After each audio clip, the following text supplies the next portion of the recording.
Yeah. What's good, neighborhood? How you feel? You back in the lab with your favorite neighbor, your man Mark Nash. He is I am he. Another great episode of Breaking Beats. Let's jump right into it. Robbery, racism. He cheated. Y'all know how it go. We hear this every time. It seems to me like every time somebody's favorite fighter loses, they get on this damn YouTube. They got a lot of things to say. We're going to talk about that. Yeah, we got to talk about it. Sorry, I had a lot going on, but we're going to get into it. We're talking about this Lubin fight. It's fight week with Errol Spence Jr. versus Yordenis Ugas as well. So we're going to get into all those things and more. I'm going to run this intro, go grab me a cup of water. It says 5 minutes, but I'll be back in less than 5 minutes, all right? So bear with me. Let's get into it. This is my passion. This is what I love to do. But some days, sometimes, I'm just like you, man. I hate this job. Damn, I hate this job. Damn, I hate this job. Damn, I hate my job. Damn, I hate this job. I'm just like you. Damn, I hate this job. Man, I hate this job. Man, I hate my job. From a good dream I wake, sun rays on my face, planning out my day, hoping this ain't the one that I catch a case. I feel so good, I feel so straight. My manager keep calling me saying, hurry up, you late.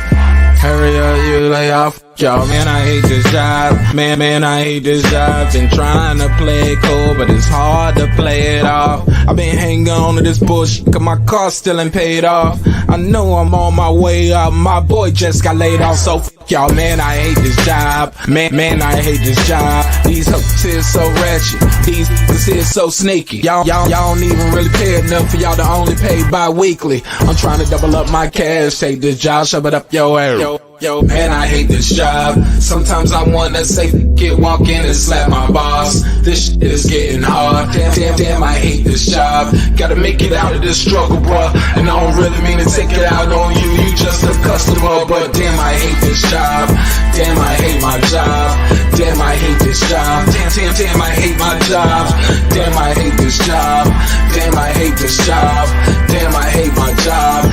Damn, I hate this job. We're the reason why your stockholders always stay afloat. Yet I'm asking, are they hiring? Like everywhere I go, schedule will say 9, but I think it's fine if I clock in at 9:04. I work 40 hours a week plus overtime just to be bro. So y'all, man, I hate this job. Hate that I applied. So much has transpired since the day that I was high. Told me I could advance, but you were telling me lies. Gotta give your notice before I quit, but you don't say shit right before I'm fired. Damn, man, I hate this job. Sometimes I wanna say, walk in and slap my boss. This shit is getting hard. Damn, I hate this job. Gotta make it out of this struggle, bruh. And I don't really mean to take it out on you. You just a customer, but damn, I hate this job. Damn, I hate my job. Damn, I hate this job. Damn, I hate my job. Damn, I hate this job. Damn, I hate this job. Damn, I hate my job. Damn, I hate this job. You and your procedures, you and your protocol, you and your policies, none of that shit don't apply to me. You and your quotas, you and your standards, you and your 2 sick days a year. Y'all niggas bananas. Wonder why the postman's posted with hammers, going postal with Popo on camera. His wage got him enraged, stressed out, it's hard to maintain. He flips the middle, grabs his. He said, if you don't get the picture, I quit, you ain't shoot. Mother, man, I hate this job. Sometimes I wanna say, walk in and slap my boss. This shit is getting hard. Damn, I hate this job. Gotta make it out of this struggle, bruh. And I don't really mean to take it out on you. You just a customer, but damn, I hate this job. Damn, I hate my job. Damn, I hate this job. Damn, I hate my job. Damn, I hate this job.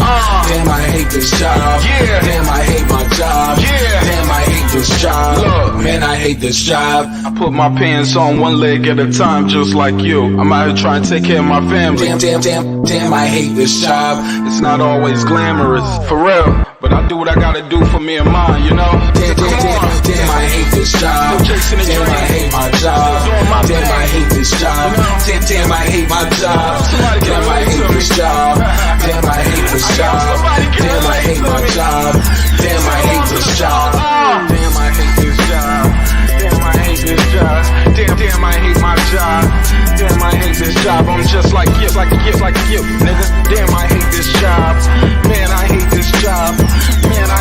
job.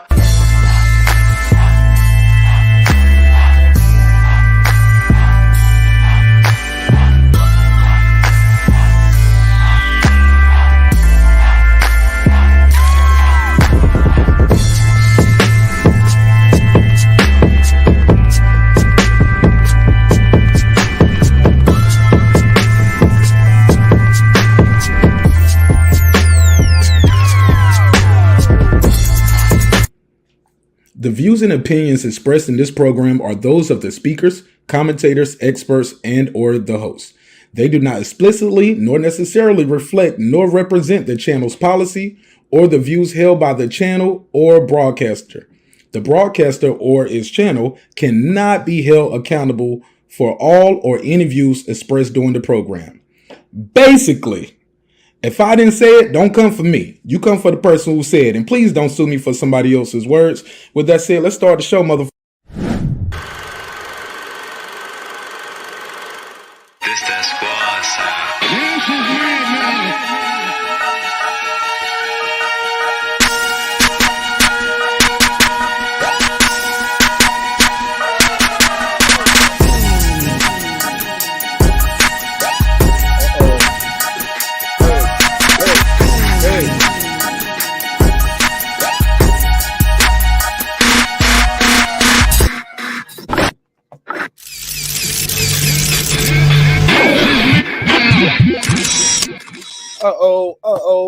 What up, though? What up, though? What up, though? What's popping? What's going on? You back in the lab with your favorite neighbor, your man, Mark Nash. He is I am he. Another great episode of Breaking Beats. How you feel? What's the deal? Hope this broadcast find you all in good spirits, good health, good prosperity. Lord knows we all need it. Man, if you didn't know, you do know now. It's a hip-hop political sports show with a comedy twist. We're going to let the jokes fly because life is serious enough, man. We about to break down the business, entertainment, art, technology, sports, and anything else you and I feel like squeezing into those letters. Shout out to everybody who's pulling up early. Yeah. Shout out to my guy, Brandon Washington. What up, though? Shout out to Brandon Washington. Peace, my G. Matter of fact, let me do this right. Let's do this right. Make sure we can see the chat. There we go. Shout out to everybody pulling up. Let me do this right. Let's do it right. Man, I feel like we've been gone a long time, right? I feel like we've been gone from this space here for a minute, but we back and we're going to do it right. We're going to do it the way only we can do it here. Let me make sure I got this on the screen so y'all know what I mean when I say these things, because we're going to talk about it. I'm hearing a lot of things in these YouTube streets, man, and I don't like it. Some of these people out here saying, your boy. Nah, we'll talk about it. We'll get to it. But let me do these shout outs real quick. Shout out to my guy, Brandon Washington. What up, though? What up? Shout out to Lisa Bell. What up? What up? Con Shonery. What up? The Fans Corner. Shout out to my guy, Liz Lowe in the Fans Corner. What up? Mike on Sports. What up? Derek Lincoln. What up? Appreciate everybody pulling up. Rubski, what up? What up? My guy, Pots and Conversation, Reggie on. What up, though? What up? Shorten more. Peace. What up? Carmen Serene, the Queen. What up? What up? Lisa Bell, the Queen. What up, though? What up? My guy, that guy Eclipse. How you feel, homie? What up? Todd, see you here on that foolishness. He was like, color people talking. Nah, man. Hey, look, that time be an estimate, homie. That ain't the exact time. It's an estimate. I'll do my best, though.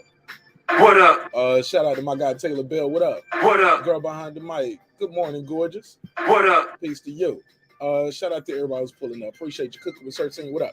What up? Man, let's just jump right into it, man. If I missed the shout outs, missed your name. Coach Malachi, what up? What up? Troy Graham. What up? Edge Keep Boxing. What up? Black and Brown. What up? Get this smoke, aka get this bike.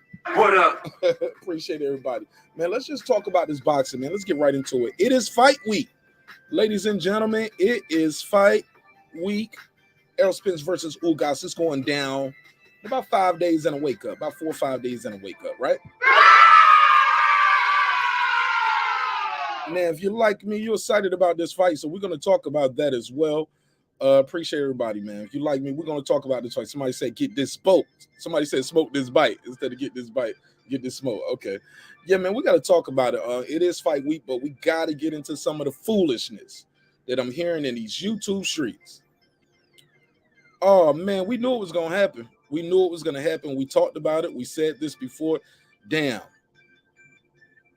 every time. Every time. It seems like when your favorite, some of these guys, when their favorite fighter comes up a little short, here comes boxing fans stinking up our sport with his foolishness. So if you haven't heard, the new glove gate now is Sebastian Fundora. You heard me. Yep, Sebastian Fundora. You what? You heard me. Sebastian Fundora allegedly. Now this is the new narrative they're going with. They're trying to say the kid cheated, bro. Yep, they're trying to say the kid cheated. No evidence, no physical evidence at all. Just hypothesis, some whack ass theories, and of course, good old fashioned American racism. You what? I said good old fashioned American racism. They're gonna put that into it. It wouldn't be right. It wouldn't be right if you didn't. We got to blame the white man for it, right? Got to be the white man's fault that Lubin went in there and couldn't get the job done. Now, I think this is very irresponsible. I was gonna say irresponsible journalism, but this ain't even journalism. This is just trying to put a battery in people's back, get them riled up, get them worked up, and start conspiracy theories, and in the process, put an asterisk beside this young man's victory. Now, if I'm not mistaken, I believe Errol Lubin's father was in there watching the gloves, or was it Calvin Cunningham? Somebody gonna let me know in the chat. Was it Lubin's father, or was it Calvin Cunningham? Regardless, here we go. More racism. The white man robbed us.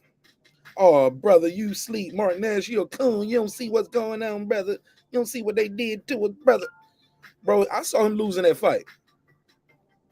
Now, I disagree with my good brother DJ. Shout out to my good brother DJ over there, the boxing section. He said, hey, man, he had Lubin winning. He had Lubin winning the fight. Not me. I didn't see Lubin winning that fight. Now, he did good. I believe it was round 7. He was getting roughed up all round 7 for the first 2 minutes, and then he landed a good shot, made the guy react, and the guy ended up taking a knee. The guy being Sebastian Fundora took a knee to avoid further punishment. Now, what they're going with this narrative is they didn't see Sebastian Fundora with his gloves off. Shout out to my guy Reggie O. I'm gonna go to Reggie Owen's page. He talked about it. It's my guy right here, and we kind of debunked that on Reggie's show. Let me. I don't think he did a live. It was just a pre-recorded. So let me go to Reggie Owens real quick because I think he got the screenshot already put up there, and he's calling this stuff out. So let me go to his page. Let me find this real quick because Reg just covered this. Where is it at? Boom. Here we go. They're trying to do this glove gate 2.0 thing. So let me do a screenshot right here. Now it's funny because Reggie had already said before the live was over, he was like, I knew they was gonna do this shit. Here we go. Pace, posture, what's that shit? There go his hands out of his gloves. They look cool to me. So nobody can come where he got some other shit up in the gloves and this and that. Dumb shit. Seeing the gloves right here on camera. He just beat the shit out of Lubin. Now let me take a screenshot of this. Appreciate you, Reggie, for that. Now Reggie predicted this was gonna happen. He said, man, I knew they were gonna do this shit. Let me do a screenshot. Let's put this on the screen so y'all know what I mean when I say, oh, he right there. Reggie O, what up, though? What's up, bro? What's up, man? Let's get into these stupid motherfuckers on YouTube. I'm ready to talk about it. The dumb fuck man. Across this boxing world, and unfortunately, they complected like us. Hey, look, my mom used to tell me, all skin folks ain't kin folks, homie. Real shit. So let's talk about it. I got your graphic right here. You got a check mark and you got the glove circle. Where is this coming from, Reggie? Why are they saying this young man cheated? Why are they trying to diminish this young man's victory? I didn't see. It's the nigga with the bad camera footage who makes half-ass movies. I guess he's watching the fight on one of them half-ass cameras he filmed them half-ass movies on. Couldn't find the gloves. Hey, look, when it's on, it's on. Let's talk about it. Go ahead, Reg. Now, what do you gain from pushing this narrative, bro? Nothing, man. Just attempting to taint the sport. And the more he does it, the more he has to wonder why nobody in the sport fucks with him. Why he is no longer allowed to come to these sports. Like he say, independence. What's the other shit? Believe in yourself. Bet on yourself. What nigga? Bet on your own promotion. Go start your own fight game. Get us some fights going so we can watch them. Don't get people to subscribe to them lame ass movies. How about you send out links to buy some pre-order fight event tickets? Yeah, I tried to call you, bro. I was gonna hit the man up on IG about this shit. I think he got me blocked though. So that was that. I was like, oh, I'm blocked. I was like, okay, shit. All right. So be it then. I was trying to connect with him, asking what the hell is your evidence, bro? Like, what are you doing with this? You know you get sued for shit like this, right? You're gonna get this whole Tasha K treatment with this shit. Exactly. But oh well, shit. I ain't here to help him. Look, he ain't my enemy, but he damn sure ain't my friend. How about that? And I think this is irresponsible, bro. It's irresponsible and it's divisive. And you doing this with no point of evidence, no science, no nothing. Other than, well, I didn't see his glove off. Well, it ain't no PED testing. Well, it's two people in the ring. So that means the other guy wasn't tested as well. How was he able to take those punches for 9 rounds from a guy who was cheating? Come on, Reg, talk to me. What's going on here? Make this make sense. Yeah. It can't make sense. And I mean, they talk about the damage. They ain't never seen damage like this.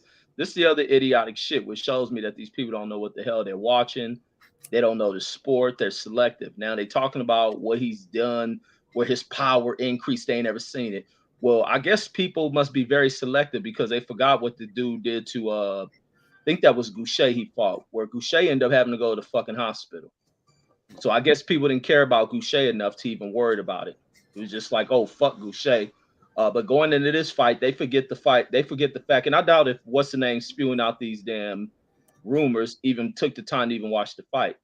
Was the fact that Lubin stood there and took about 150,000 fucking uppercuts to his goddamn face. And also for the fact that when his nose is broken is where he made the blunder that led to what his face looked like. And that's with the broken nose and him doing the shit that I'm pretty sure his corner told him not to do, or maybe it happened during the fight and him blowing out of this shit. And immediately his face swelled up. Instantly. So all this other shit of thinking he got egg weights and he put knots on him. This is just normal shit from a fighter that just sat there and took tremendous punishment to his face. Got hit a lot. Got hit in there trying to battle out, fighting the wrong fight, fighting this taller man's style of fighting. And he got what you would expect, especially he tried to go and bang with the dude, and that's not Lubin's style of fighting. So what these fools are spewing out just shows me they don't know what the fuck they talking about when it comes to the sport of boxing. These people just cry and complain. They can only do it if a fighter beats a particular black fighter. And the particular means someone that interviewed on their show or they're able to put a camera in their face. That's the particular type black fighters that they want to defend because they forgot about Goucher. So he wasn't cheating when he fought Goucher, and it wasn't something to draw into question about gloves because Goucher went to a hospital. But I'll go ahead and pass it. Yo, do you remember Miriam Gutierrez? Remember she fought Amanda Serrano? I think that was Amanda Serrano's last fight. I got a picture of her right here. Here you go. You see how her face look? Oh, yeah. So like the elephant lady right here, respectfully. This before and after. Nobody is saying Amanda Serrano cheated. You get what I'm saying? Exactly. It don't fit the narrative because you don't care about Miriam Gutierrez. You get what I'm saying? Great point.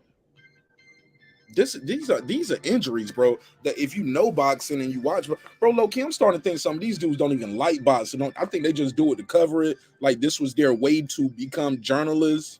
Because you can't sit around and talk to LeBron, but you can talk to one of these boxers. You get what I'm saying? You can talk to a top tier athlete, a champion, whether retired or current in boxing, a lot easier than you're going to talk to some of these NFL legends and these basketball greats. You get what I'm saying? They're not that far removed, but go ahead. Yeah, no, a lot of these people get on here to lie to kick it. They just want to be part of something. They ain't got nothing to be part of in actual life. So they go in here to try to lie, kiss up to the ass of certain fighters if they think you get close to a fighter, to always just try to create a delusion for the fighter to believe that they done lost, and for the fighter to look like a fool if they buy into it, to go looking into shit. And sometimes you just happen to be in the ring against the better man. Sometimes you get drawn into the other man's fight, and if you lose it for one moment, that's what Lubin did.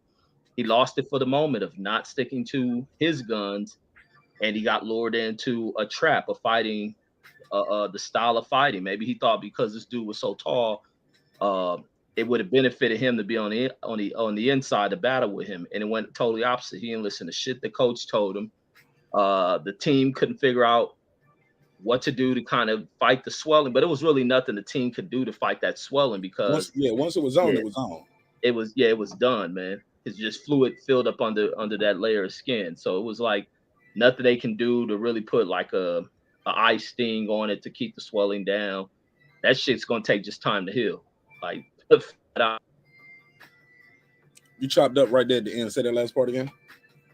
No, I was saying that the type of shit he had is just going to take time to heal and the swelling to go down. It was nothing applying this and that would have done to bring that shit down.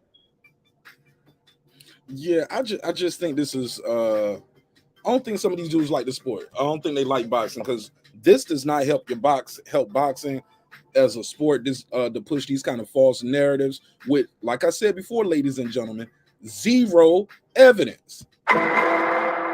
Now I get it. If a caller calls in and a caller has something to say, I mean, hey, who am I, right? Other than a host, I can tell them, hey, I hear him out, but I still owe the audience and the sport of boxing a disclaimer and say, hey, to be fair, there's no evidence of Fundora doing anything nefarious. End it right there. But once you start watering this seed of deception and lies, nothing good can grow from that tree, bro. Now, if it's for clicks, hey, look, I even hit you up. I said, man, do these guys even believe this stuff they saying, or do they just do it for views, homie? And your reply was what? Man, I think that nigga smoking crack, man. And I truly starting to believe that about the brother Fred, man. And like I say, he's still my brother, but I'm gonna talk shit about motherfucker who needs to be told about himself. I think, like I say, if somebody's cool with him, they need to check this dude out. But I think the boy hitting the pipe or something, or snorting that shit, because he getting hit by the pipe. Yeah, I think he's smoking a pipe or something. No, you say so, okay. I thought you said something else. No. I was about to say, You what? Yeah. Say, the dude has some feminist shit. Like, it be the most motherfuckers who talk about manhood. The most be the ones that's, exactly. in the stand.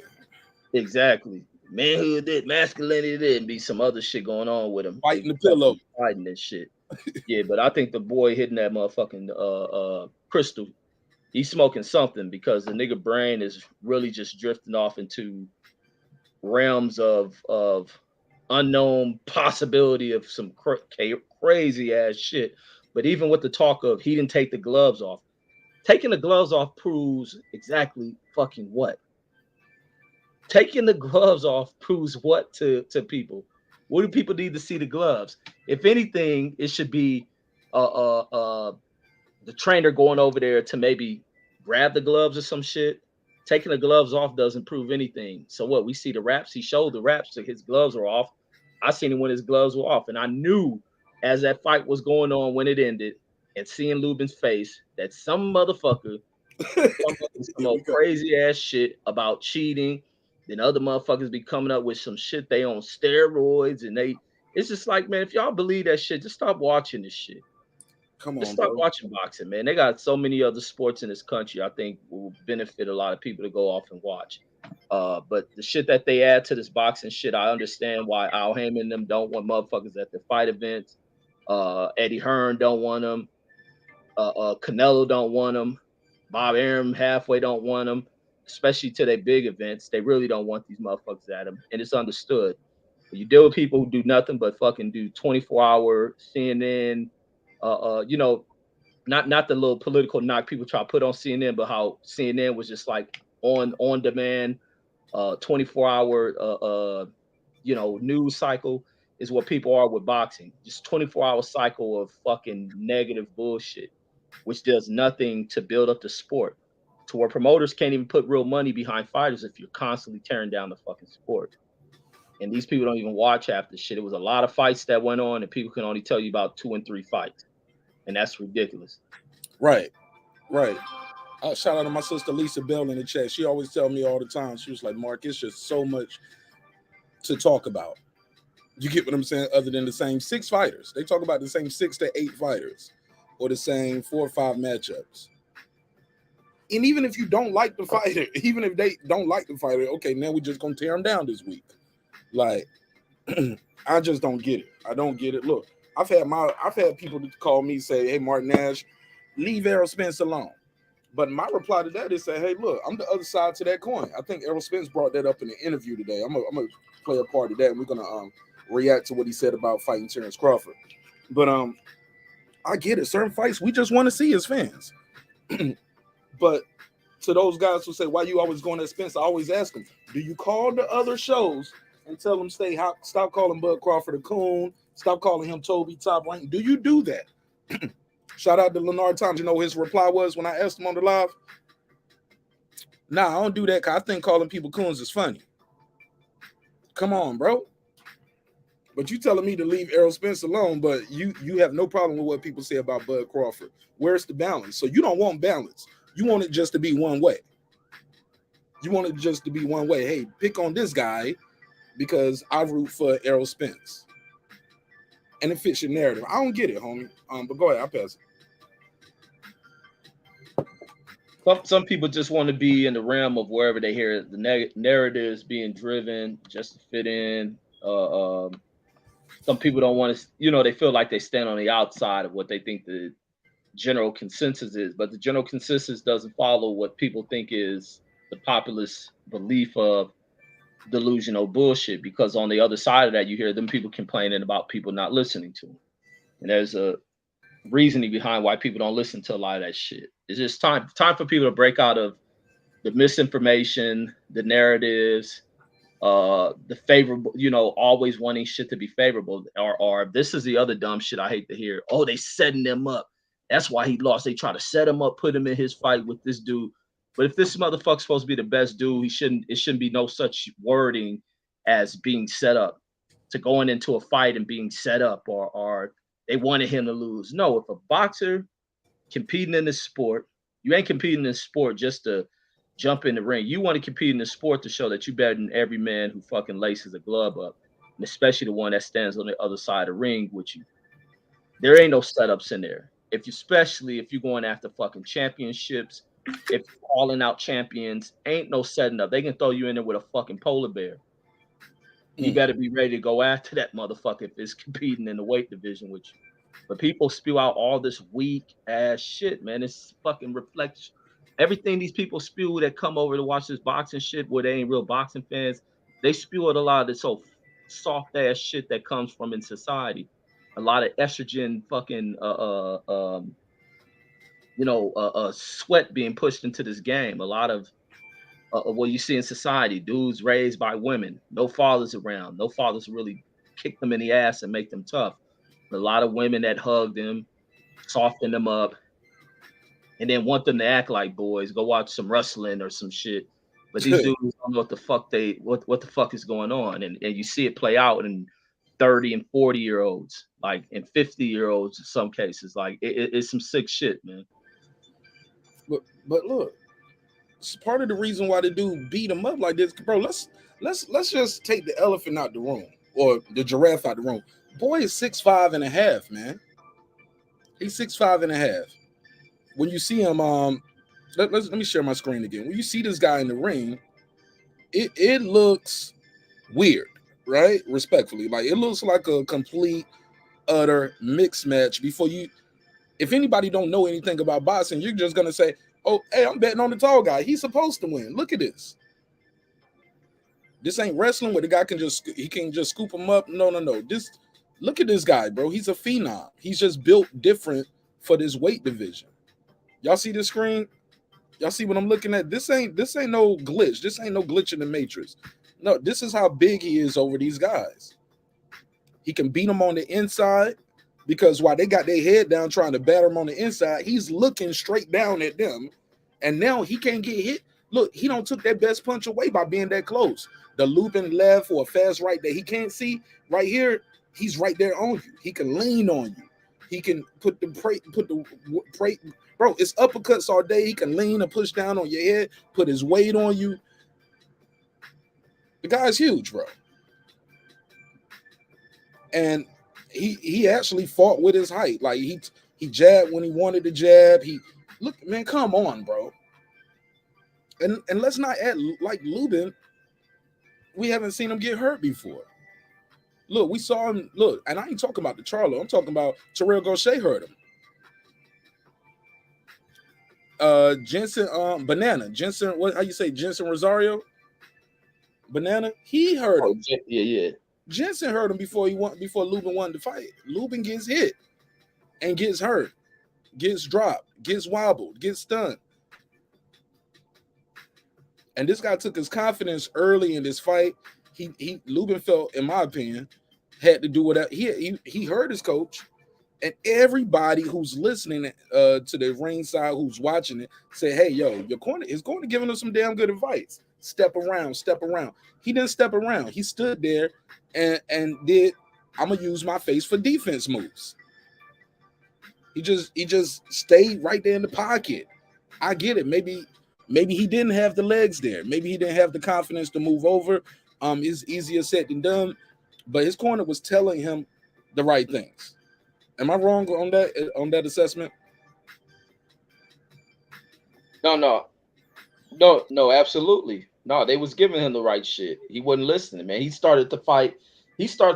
Goddamn, if you remember Wilfred Benitez type fights. Wilfred used to love sitting near the ropes, and a lot of fucking fighters do that shit.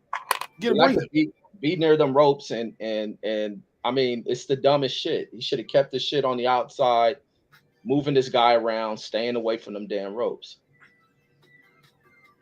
Well, I got a survey I just put in the chat. I want to know what y'all think. I'm going to take a survey here in the neighborhood.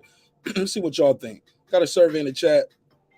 Very simple. Do you believe Fundora had loaded gloves versus Lubin? Simple as that. Shout out to Carmen Serene. She said loaded with fists. Loaded with fists. Let me read this article right here. This is an article too, Rich. It says, why you shouldn't blow a broken nose. We talked about this before, but here we go. Most people don't know this, but let's break it down. However, you shouldn't blow your nose if you got a broken nose for several reasons. One is to prevent infection because you have a small cracks that develop in the bone that separates their sinus from their orbit, from the orbital bone, i.e. the eye socket. Blowing their nose increases the sinus pressure and forces air and often bacteria into the space behind their eyes. This will cause swelling immediately. Key word there, immediately, ladies and gentlemen. But can also lead to a bacteria infection and potentially spread that infection to parts of the brain, things like that.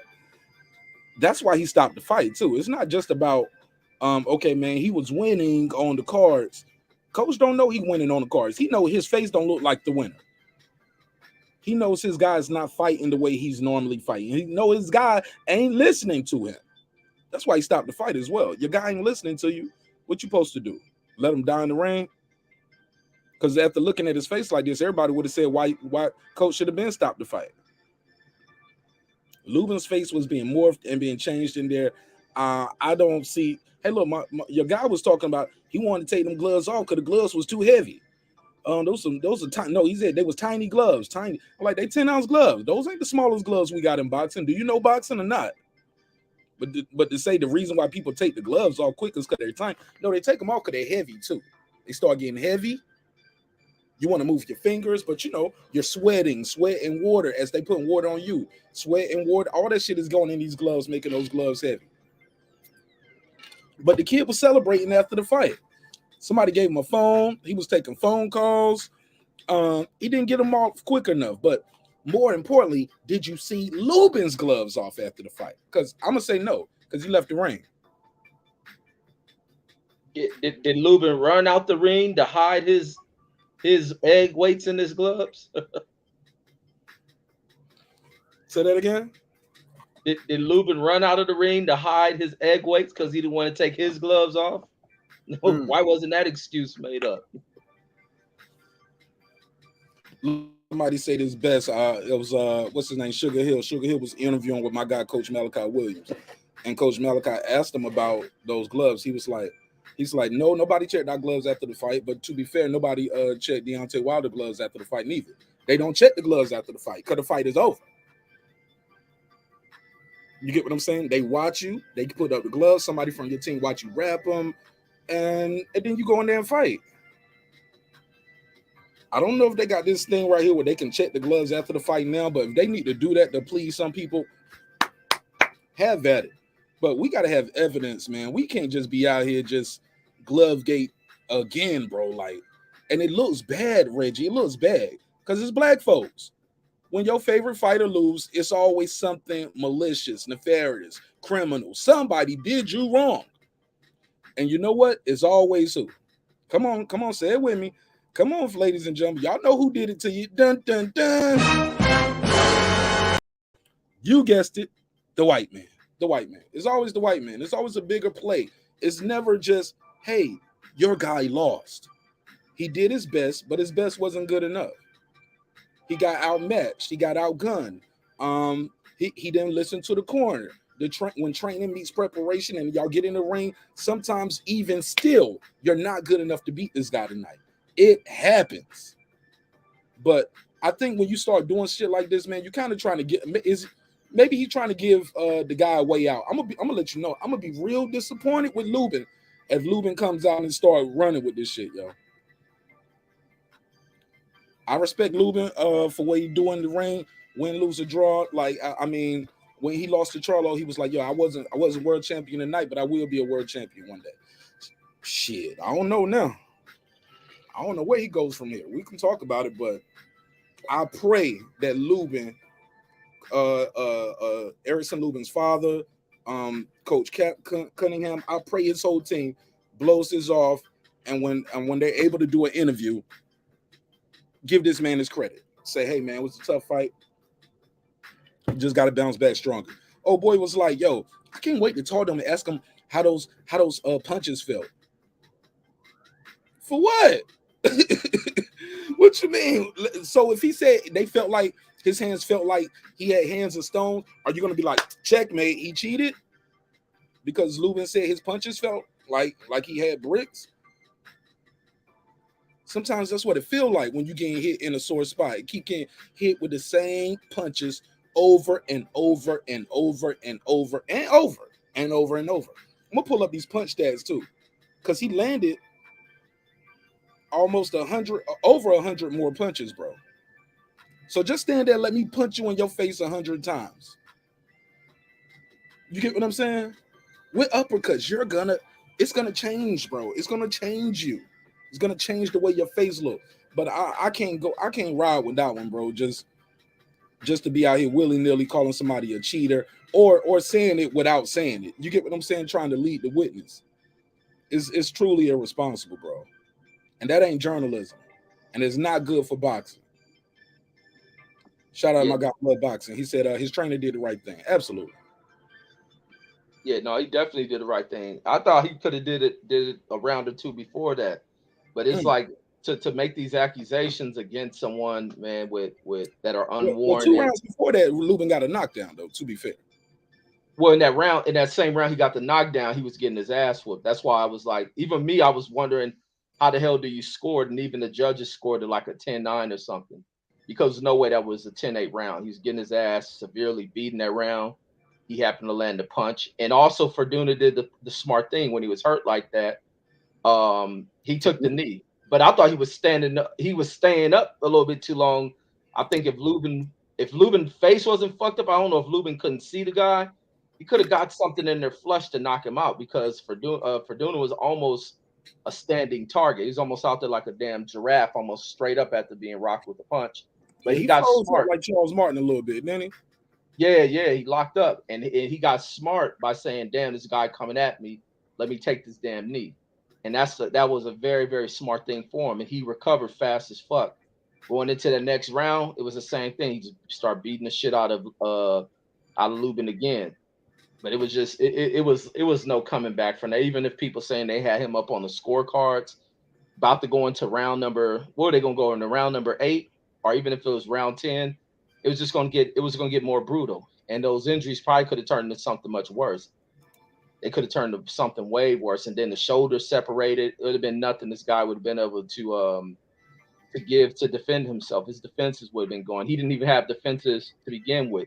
The head movement was non-existent, which is almost, it's a crazy thing seeing a lot of fighters that go into these fights without any defense, and like simple defense are just some. I think that's the most common sense shit, to move your head out the way of getting hit with some shit. Is people are too offensive minded in this sport. And even talk about offensive minded, they're only one way in which they deliver offense, and that's to the fucking head. But nobody preps for defense. Nobody thinks about defense. I mean, it's crazy with what you see, and that's why some of these older guys kind of shame the newer class of boxers. And you really only got two in this division around here, like 2 or 3 guys that are at the top, and these are the people that display some of the old school ways of boxing. It's more modern age shit that people present. These are the fighters that fall short of shit, and you see that they fall short even in the Olympics because they come with this new age shit, which is they're not the 5-dimensional fucking fighters and shit. Yeah, but it's a part of the game, man. Like I said, you're gonna win some, you're gonna lose some. But what we can't do is make excuses, homie. Like that shit is homie. Like, bro, we gotta get that, especially with no evidence. Like, why is that? Every time somebody loses, is either robbery? Hey, look, remember we was just talking about this with Gary Russell. It was robbery and racism after he lost. Hey, look, and then they be losing to other minorities. Like, it ain't like they going in there getting beat up by white guys. They losing to Spanish guys. They losing to Mexicans. They losing to guys from the Philippines, Cubans. But they racist. Right, man. These niggas can't get me with this racist dumb shit that people talk. I swear some black people that be thinking they black by saying they black, or because they support a black fighter, be saying some of the most delusional fucking bullshit I've ever heard in my life. I'm not picking no fighter or cheering for a fighter just because he's fucking black. That motherfucker unprepared to go in here against a talent that comes from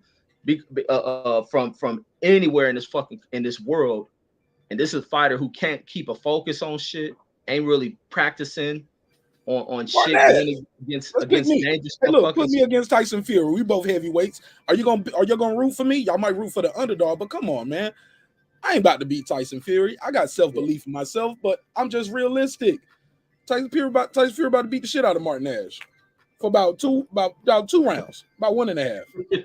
About 1.5. And this the other thing. I'm gonna take my check. I'm gonna go home, homie. I ain't gonna be in there all night fucking with y'all. And this the other thing. You don't see these motherfuckers making adjustment. You see Lubin make one adjustment in this fight. He didn't take fair. I saw his face make a couple adjustments. Let me put it on the screen. Oh, yeah, that face show adjusted. But making adjustments are easier said than done. Look, let's get into some of these fights from this weekend. Triple G made adjustments. Triple G wasn't looking too good in the first, I'll say 3 to 4 rounds. After that, he made adjustments, turned around, and his shit was over in the 9th round. Absolutely. Ryan Garcia won a shutout, but still didn't make any adjustments. He still won every round because the guy he was in there with wasn't trying to fight back. He wasn't in there with Isaac Cruz. Is Isaac Cruz some big world beater? No. But we saw him versus Tank Davis. He came in there trying to fight Tank Davis. I don't think Ryan Garcia would have did that good versus Isaac Cruz, let alone Devin Haney, Ken Bosis, T.O., Tank Davis. You get what I'm saying? These top lightweights. I don't see him doing that. But people say, oh, you hating. I'm not hating on nobody, bro. We just talking boxing. We talking adjustments. We're saying what we see. The guy didn't cut off the ring. He was loading up with shots, telegraphing shots. Didn't work the body. I said not cut off the ring. Little things like that. Those things is why hey, look, he threw the jab every time he threw the jab. When he threw it, because he barely threw the jab, he left the jab in the dressing room. You heard me? Ryan Garcia left his jab in the dressing room or in the training camp. But I said that to say this, my brother. when you point out things that a guy do as constructive criticism, now you're a hater. Oh, you hating. Bro, hating, robbery, racist. Some of these shits are just overused, not just in boxing, but just in general. But I digress. I pass the mic. Go ahead, Reg. Shout out to everybody pulling up too. I appreciate y'all. Yeah, no, absolutely. No, you're absolutely 100%, especially with the Ryan Garcia, man. I've seen a regression in the skills in Ryan Garcia. And these people like, how, man? He pitched almost a shutout. Man, you've seen a lot of regressions. This dude's supposed to be a top-level fighter. He couldn't figure out how to cut a ring off, how to slow a guy down with the jab, where to hit this guy. Brian missed a lot of fucking punches in this fight. The movement of this guy threw Ryan's offense off a lot, and that's why the guy kept moving. Ryan's way bigger than this dude. This is a very short dude. Ryan still does the shit that's going to cost him a lot, and that's standing straight up. Because also with a little bit of movement and him standing straight up, not bending too much at the knees, you can kind of keep Ryan locked in this place, explode on him or move around on him, and you're going to tag him. And that's what that smaller dude was doing. The dude was so goddamn short. It's almost like he had to stand on a ladder to even punch Ryan in his fucking head. But Ryan still has the same mechanical defaults that is going to catch up to him. And that's sitting with the chin straight up in the air, standing up way too tall. And he just looks to throw off that little fast lead hook, which can be easily taken away from him. He tries a counter. He's going to get mixed up, man. And I think people have been saying something about he admitted to where he was just clout chasing, like he's not ready for those top dudes, where he finally came out with that. Because I think yesterday's fight kind of showed that. And I think Ryan was starting to have a little bit of frustrations going into that fight as the rounds began to kind of, close in on the final count for this fight being the 12-rounder. Ryan began to get a little frustrated and start thinking some things. And that's when the guy will kind of land a few of those punches. But he really had nothing. He looked way too small to deliver anything for Ryan. I don't think Ryan has that big power that he thinks he's looked for. And that's why it's going to be, it's going to be so important. And it's going to be an essential for Ryan's career to progress that he starts developing the jab. Because all that landing one big punch shit, it probably ain't going to work on these other dudes. They're going to be way too strong. The power is not going to have the effect to get them out of there. You're going to get your ass whooped if you ain't going to come into the box. You're going to definitely go in there and get your ass whooped and being embarrassed. And these other guys can move. They can just turn Ryan around, play with him, tap him on his head, and they'll get him up out of there. He's going to be easy work for a lot of these dudes. But I don't think him making that move to Goosen has changed anything. You just got to pay that trainer's fee. But to a different person. That's it. That's it. And they can go shopping and buy Ryan Garcia labels on clothes. That's about it. Buy jean suits together. But even with Triple G, the Triple G fight, even with him being the 40-year-old dude, much older, Triple G got things going, and he kicked into a different gear as well with this with that guy who put up an excellent fight, Murata. But Triple G shows that his resistance to punches is waning a little bit, especially to the body. The body resistance is waning, but he still has the ability to take that chin is still strong on Triple G. Very strong beard, and the power is still there. So, I mean, people just can't go in there and think it's going to be a soft shoe touch. Even I'm thinking with the Canelo shit, I think with Canelo can't fight that guy at 160. Not making that move up in weight. I think that Triple G fighting at 168. So Triple G gonna go up? Yeah. He going up to 68. Oh, okay, because I was about to say that'd be stupid as hell for Canelo to go to 160 to fight that dude. Canelo will get knocked the fuck out. Because Triple G, I don't know if you saw after the fight, Triple G gave old boys. Now, I ain't gonna lie. I ain't about to wear your ring. Look, you whip my ass, bro. I'm not about to wear your robe walking back out the arena to my dressing room. I mean, I respect the gesture. He would have tried to put it on me. I was like, no, just give it to me. I would have took it. Thank you. You get what I'm saying? It's a memorabilia thing, like win, lose, or draw, something you can have. Yeah, I fought Triple G. You know what I'm saying? This was his. You know what I'm saying? I get it, but it's too early. It's too early immediately after the fight. You know how guys give each other their jerseys and shit. But it's too early right after the championship fight. But Triple G goes back in his dressing room and gives him back the title. Triple G put one up. The Triple G jersey. Did y'all see this? Did you know that happened? Yeah, I saw that. Triple G Okay, put one of them scared straight ass whoopings on him. Remember on the when they showed a scared straight episode, he told the kid hold his pocket. That's how he told him, hold my motherfucking suit, or I'll punch you again. Scared straight Marauder. Oh yeah, to hold the pocket. Nah, yo, Triple G said, "Hey, look, I ain't about to get beat up on the way out here. I know y'all didn't come to see me. Y'all came to see your boy. I beat your boy. Just trying to show love, yo. But did Triple G does look older? I get it. I get it what they're saying, but he's gonna be able to gain some weight. How's that new weight gonna affect him versus a young, strong Canelo who has all the confidence in the world right now? But we'll talk about it as we get closer to that fight. But I'm gonna watch it.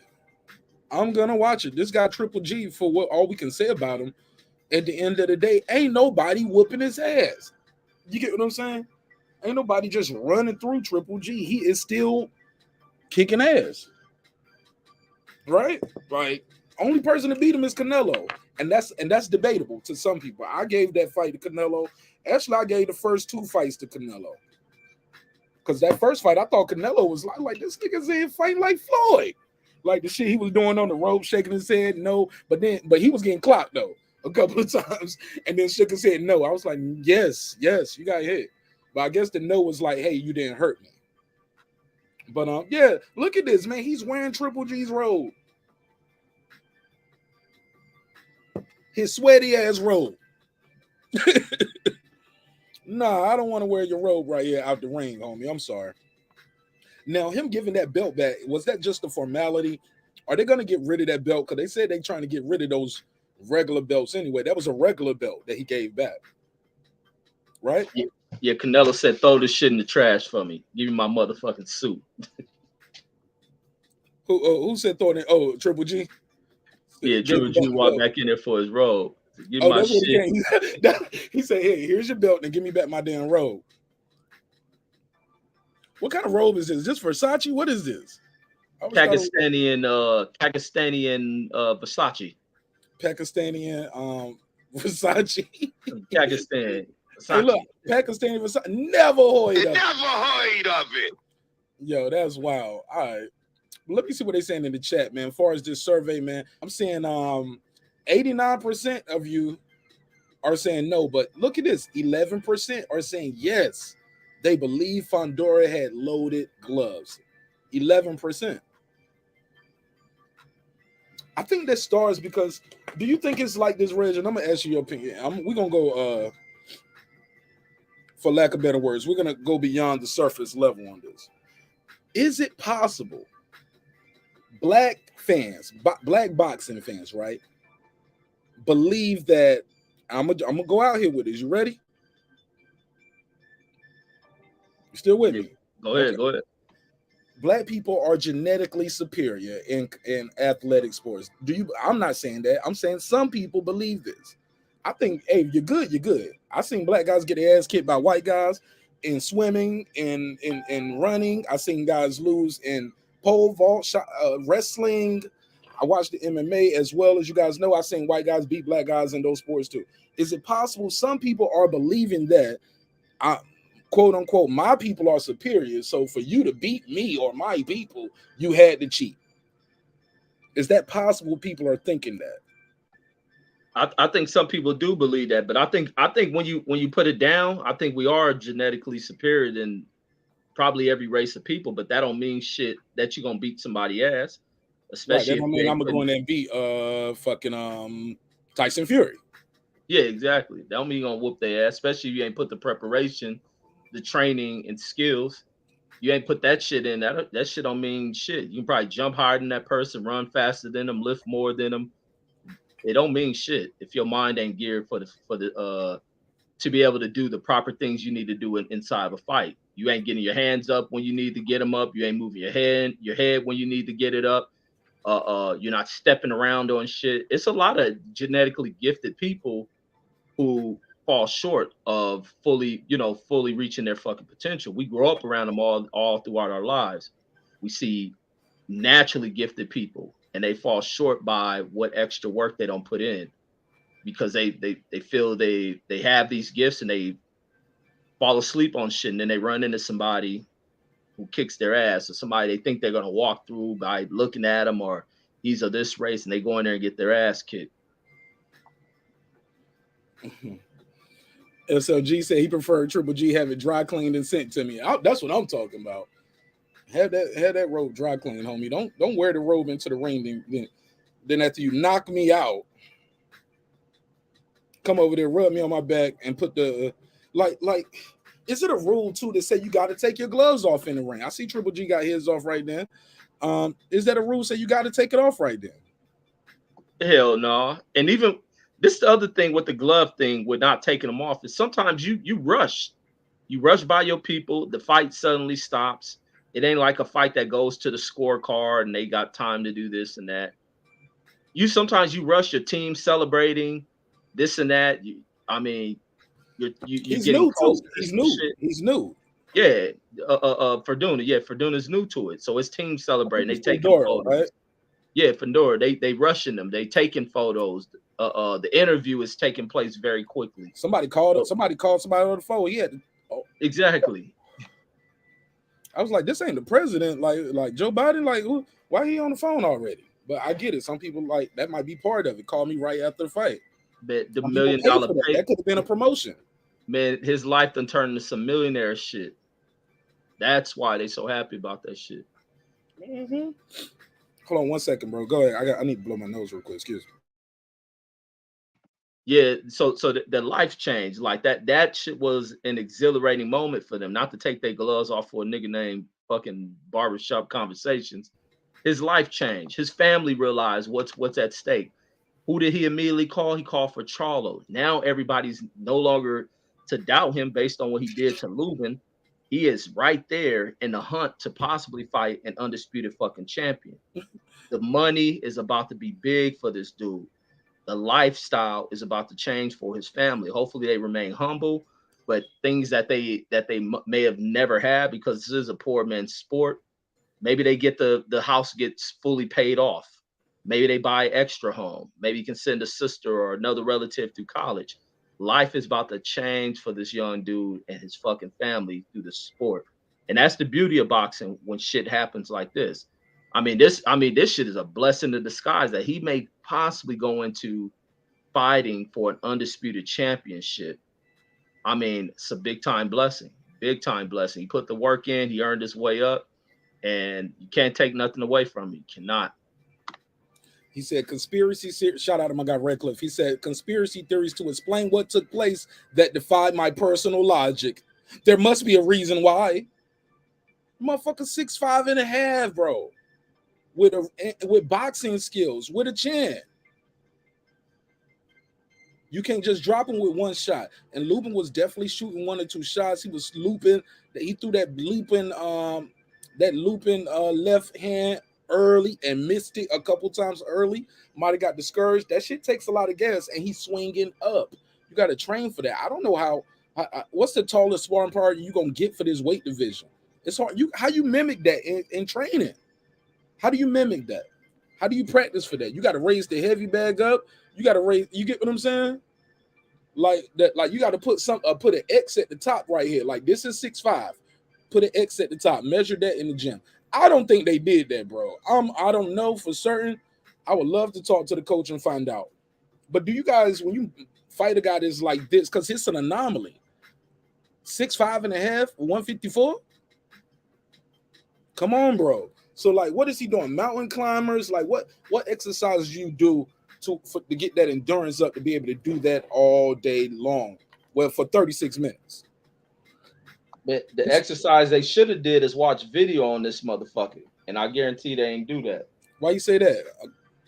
To watch video on them, I think the greatest thing, like they used to do in the past, you gotta study these motherfuckers. No, I'm saying, why you say you don't think they did? Come on, surely Coach Cunningham, veteran guys, study tape. I know a lot of guys be on that Floyd shit. I know a lot of coaches be on that too, but I don't know if that's Coach Cunningham's style. But I hear them say a lot of times, Reg, like you just said, we don't watch tape on other guys. We know what we need to do. We work on making us. I'm like, that's terrible. You need to know his flaws. You need to know his tendencies. If you ever, I don't know if you play games like poker or something like that, but people have a tell, right? So you need to know his tail. Like before he throws that left hook, like Ricky Hatton has one. Like he'll dip to the left before he leaps with that left hook. He uses that, like he springs off of it, but he goes to the left first. And Floyd was just timing him and popping him and break his rhythm. Then he had to reset, and Floyd would do it again and do it again and do it again. And Ricky started getting frustrated, roughed him up a little bit. They took a point. He got frustrated, roughed him up even more. Bam, he running into shots now. Can't miss him.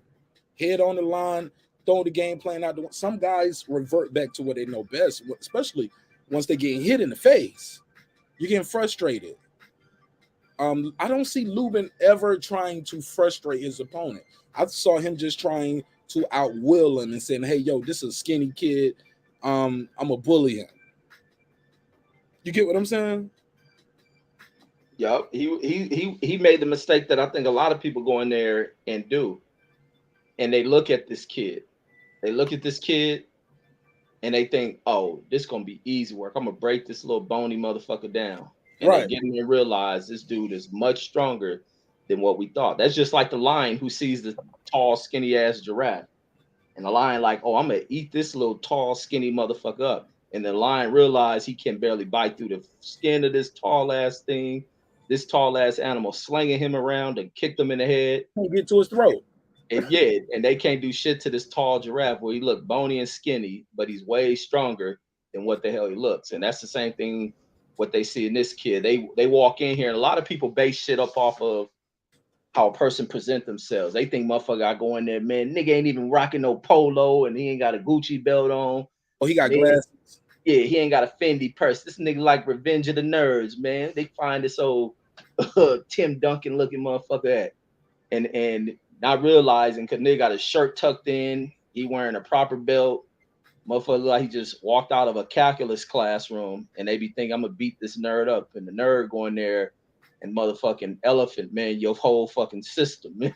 Elephant man your whole goddamn face and rearrange your shit. Yo, let me show you this giraffe fucking up some lions real quick on the screen if y'all can see this. Look at these big ass giraffes. Got this king lion on the ground crying for his life. Leave him alone. Look at this one right here getting kicked in the face. You trying to take somebody, baby? Look at this.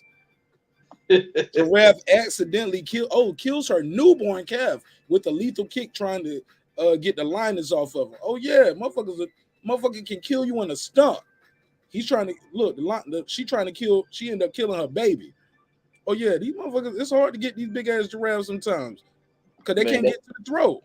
Man, they be showing big prides of lions trying to go after them. But some of these, yeah, but it take a lot of them though. Errol Lubin was in there trying to do it by himself with some boxing gloves. He could have went Mike Tyson with the shit though.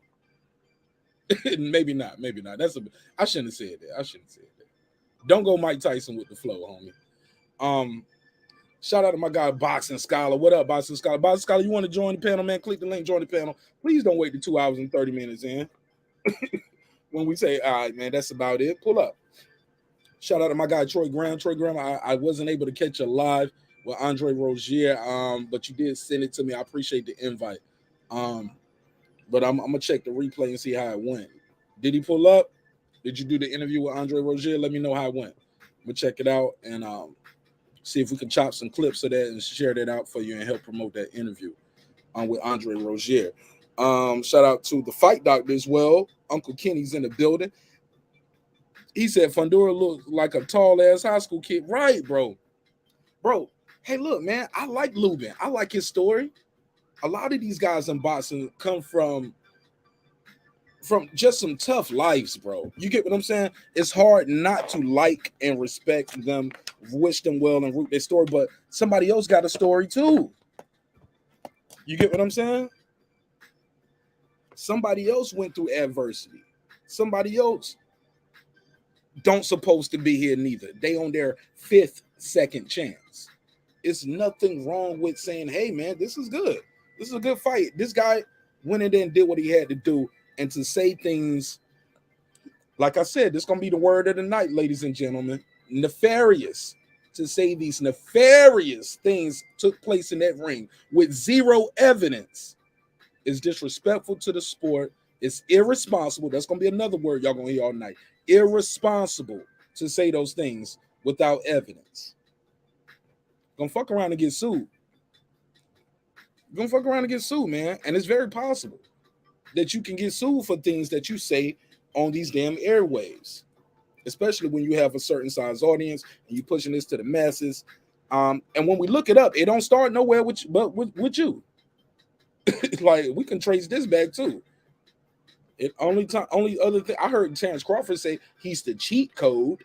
I get the joke. He's like, yo, he's like a creative player that you'll build for 140, 154. You'll make him tall as hell, make him, you know what I'm saying? Strong, tall, skinny.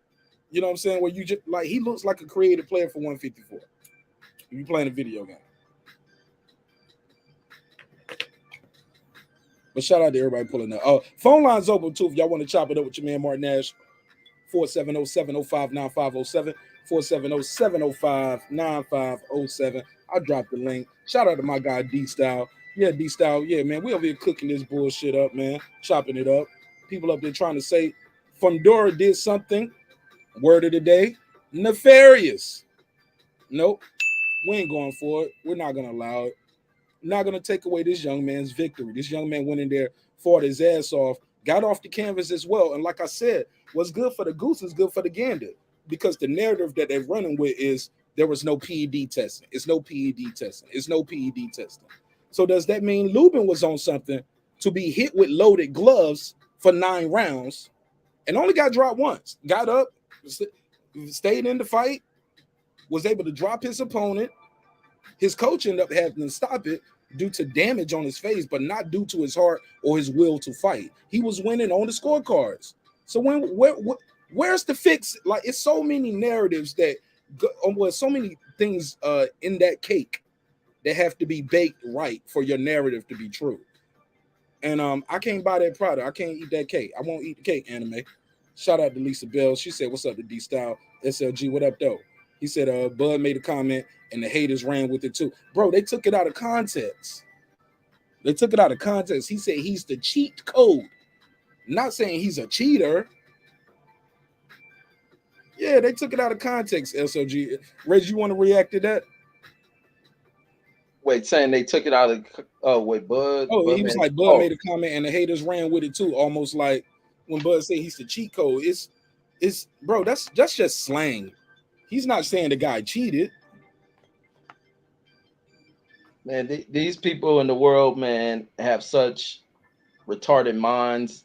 They don't know how to interpret shit right. They misinterpret shit. I don't know. You just gotta go back and look into a lot of these people in school. They're probably in special ed or some shit. Because it makes no sense how people know when they're listening to a joke, but if it applies to what they want to hear, they'll add seriousness to it. Oh, right. I mean, these fools are just about dumb. I don't know, goddamn what, man. Just dumb as a box of rocks, man. But to say that the guy's a cheat code, can you really put cheat codes in life? I doubt it. So I mean, I don't know how they didn't see Bud's comment as a joke. Being it's crazy to see this dude 6 foot. And look, he said creative player. He said he's like a player that you create on a video game. Yeah, absolutely. It's very clear. It's very clear what's going on here. Yeah, man. I can't explain it, man. It's truly disappointing, bro. There's some people running with this stuff. People are now taking the bait.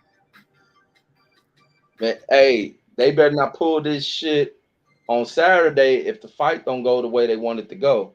Oh, let's talk about it, Reg. Man, thank you, Reg, because you already know where we're going with this, right? No, absolutely. It was set up. It's gonna be a setup. It's got to be a setup. It's got to be a setup. See now, but nobody said this when Ugas beat Pacquiao, though, right? Where was all that energy at? Right. Where's that at? Something bad had to happen there? Or no, Pacquiao's just old. Okay, so what's gonna happen here, bro? Are they gonna blame the eye injury? Are they gonna say the car accident? Is it gonna be ring rust? Because if anything, that's the key factor that's gonna separate these two opponents on Saturday. Ring rust. Ring rust it's a real thing. It can happen, right?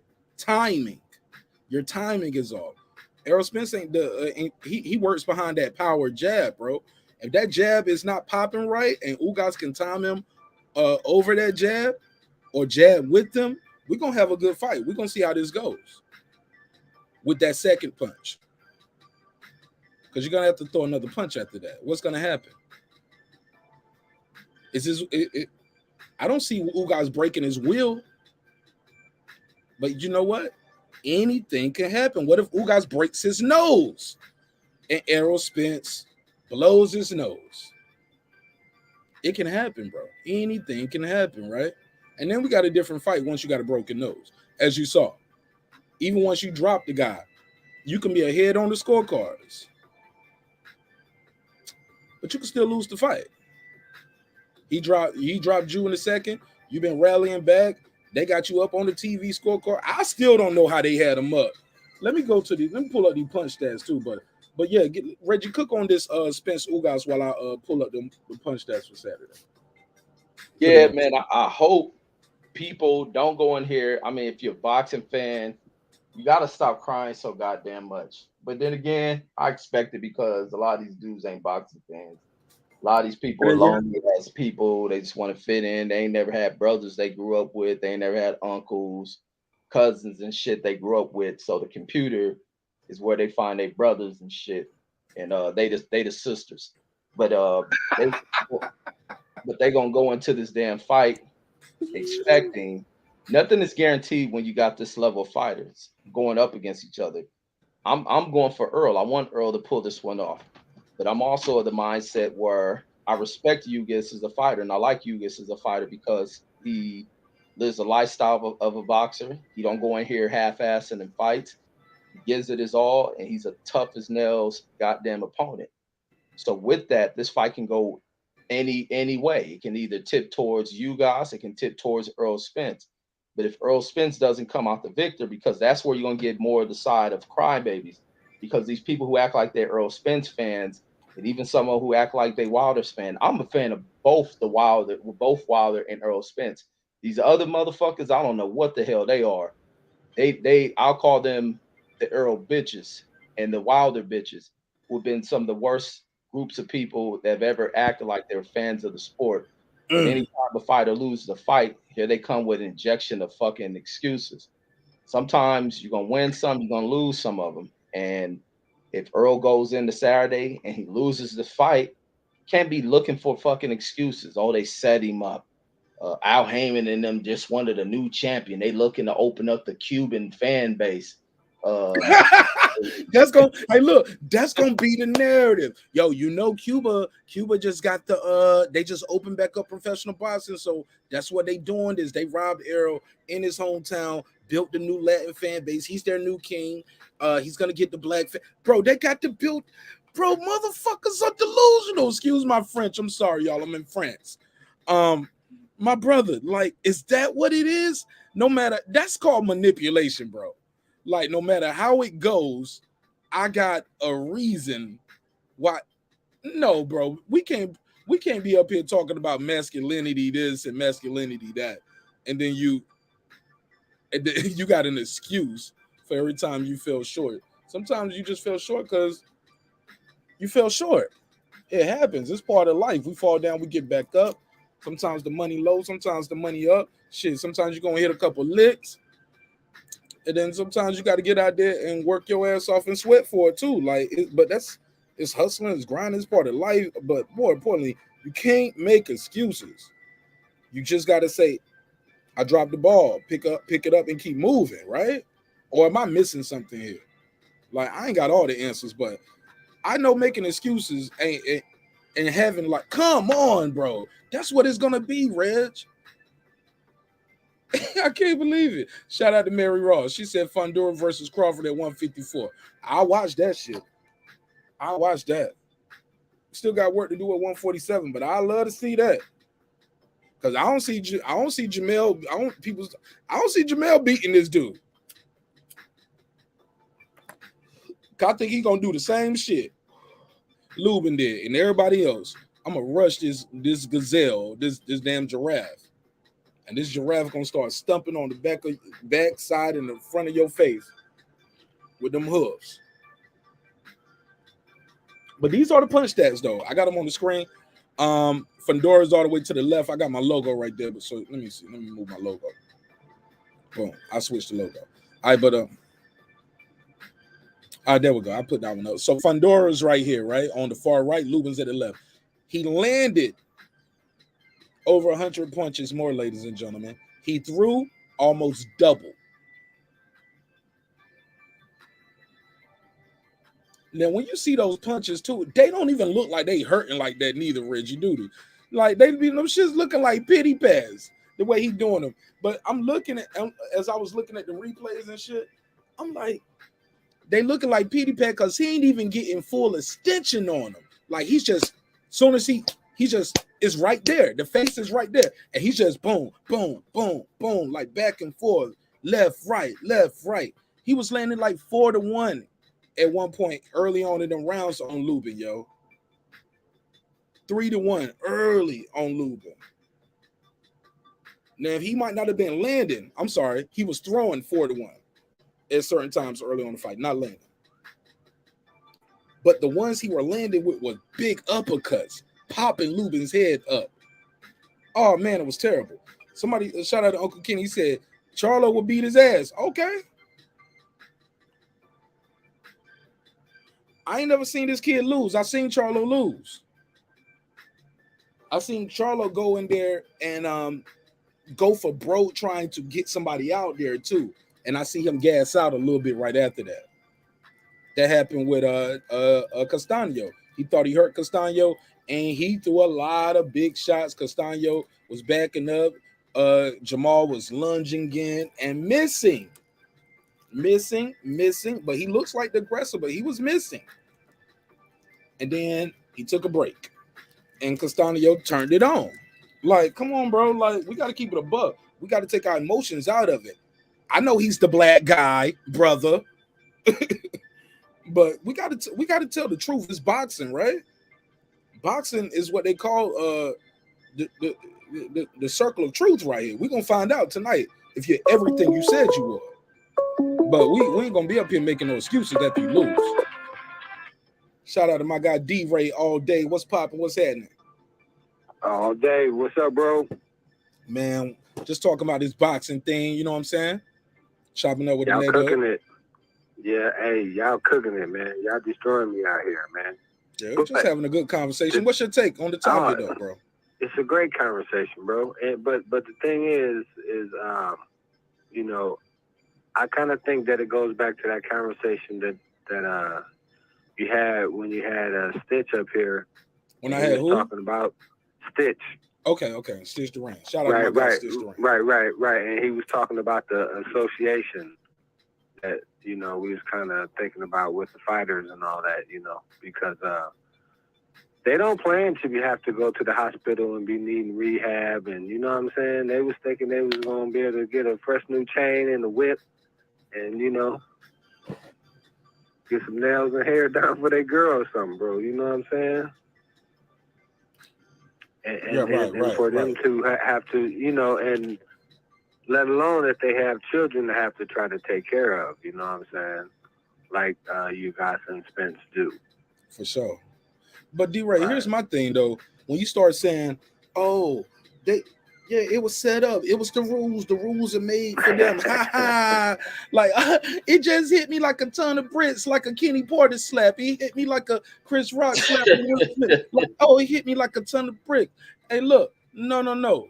You can't just say that after your guy lose. That's not fair to the sport now. Don't try to change the rules after you lose.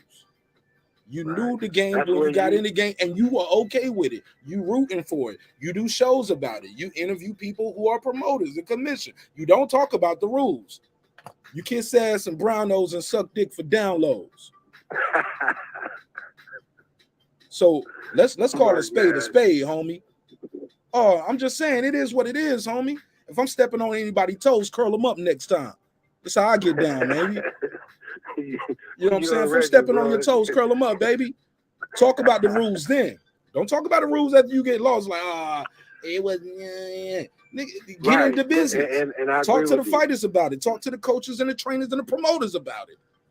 Are you into business? Are you just commentating? Right. You Larry Merchant with the flow. Do you got some power in this shit? Because Larry Merchant had a little power. That's what he tried to tell Bernard Hopkins. Remember, he told Bernard, remember Bernard said, I guarantee you what, Larry, I'm not leaving here without a check tonight. He sure did. But you know why? Because Larry was like, you think anybody want to see this again? And Bernard's like, it don't matter if they want to see it again. And Bernard is right, because, and Larry would have let him finish, it's a mandatory. You don't have to see it again. But I had to do my job tonight and defend my mandatory. But you up here trying to cut me off and be, well, how do you get paid if don't nobody want to see it? I mean, well, like I said, I ain't gonna leave without a check tonight. Look, and you ain't got to see it twice. A lot of times in boxing, who cares? Larry Merchant, you know, a lot of fights we don't want to see him twice. But we got to see it sometimes because the motherfuckers are mandatory. He did the same shit with Roy Jones when he interviewed Roy Jones after Roy Jones beat the dude named Frazier, who was a cop in New York. And yeah, he was trying to put logos on the bottom of his shoes like he already knew he was going to get knocked out, but he was the mandatory. Yo, it ain't our fault, bro. It's the commission sometimes. It's their, because this is their baby. But my bad, bro. I'm eating up your call. Go ahead. Shout out. Hey, bro, but you're exactly right, because the thing is, you have to watch the pre-fight rep. And if you don't see it and spot it then you know what I mean, you don't have nothing to say after that, man, unless, you know, there's some evidence that everybody... They get to touch the reps, bro. They get to touch the gauze. They can open it up and look inside the gauze to make sure it ain't no Marcus Madonna shit going. Hey, man, not Madonna, Margarito. Has Lubin been touched up like this before, and has Fundora touched somebody up like this before, though?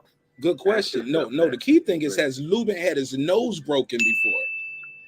Because and had his jaw broken. Right. Now has that ever happened in Lubin? Have you ever had your jaw broken and have you ever fought somebody 6'5" and had your jaw broken or had your nose broken in a fight? Like that, like you got to mix those things up separately, but then put that as a whole gumbo, put it all in the same pot, because he ate a whole pot of that tonight on Saturday. Let me put that on the screen.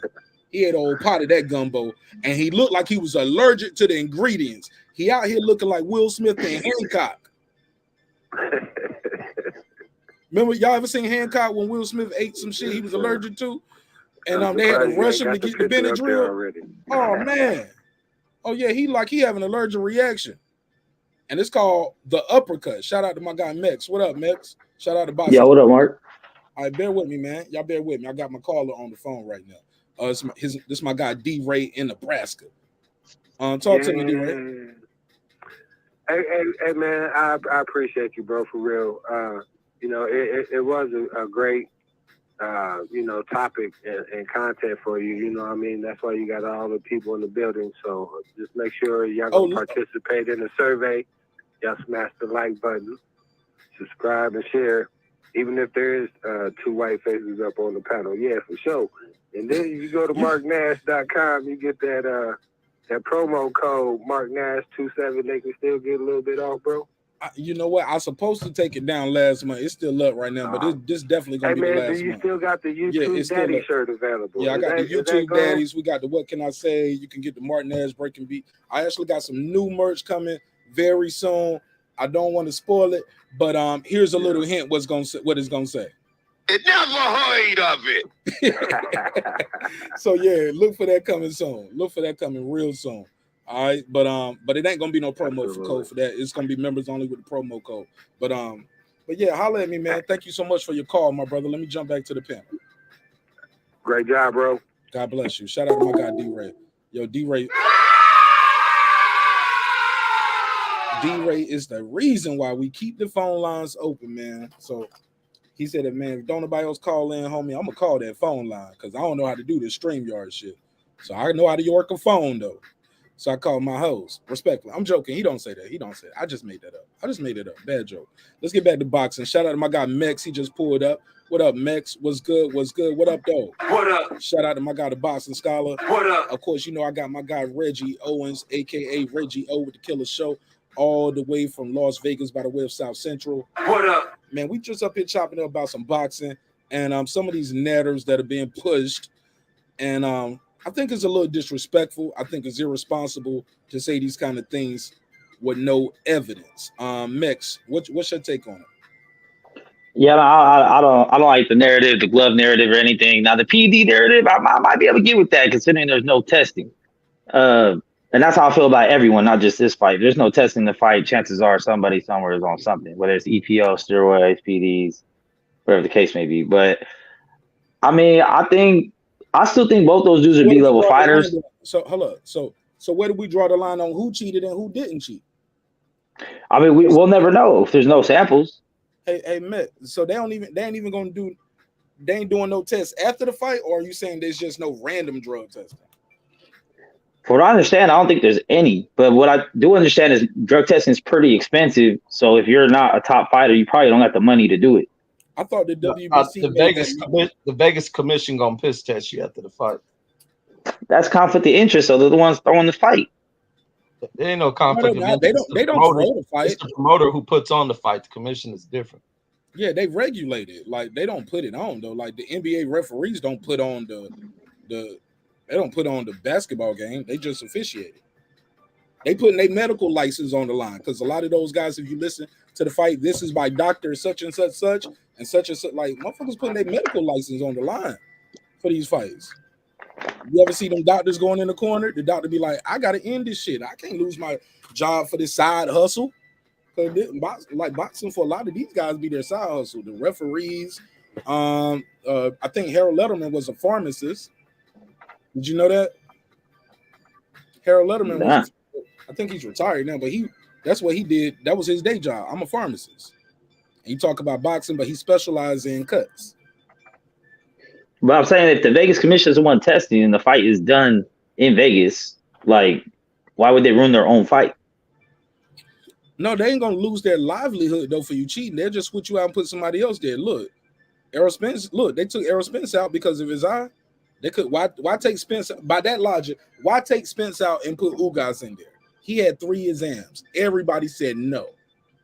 With that same logic, shouldn't they have told Spence, you know what, fuck it, nigga, you down, shit, we down. Nah, I just signed this shit, bro. That third doctor. I mean, like eyes a little different than what's in your body that can't be proven unless we see a test. No, if that guy wants to fight and it's all about the money, why not go and let the guy do it and shit? And if it's all about the money, bet on Ugas. I mean, bet on Pacquiao. Because you already know Spence got a fucked up eye. Like if it's really all about the money with that logic. I'm just playing like a logical game here since we playing hypotheticals. Why not? I mean, I'm just saying if I'm in a fight and the people that are allowing the fight to happen in their venue or their sanction are also the ones drug testing, and it's a multi-million-dollar fight, then why would I kill that ahead of time and make last-minute replacement? Like a third-party testing seems to be way more logical.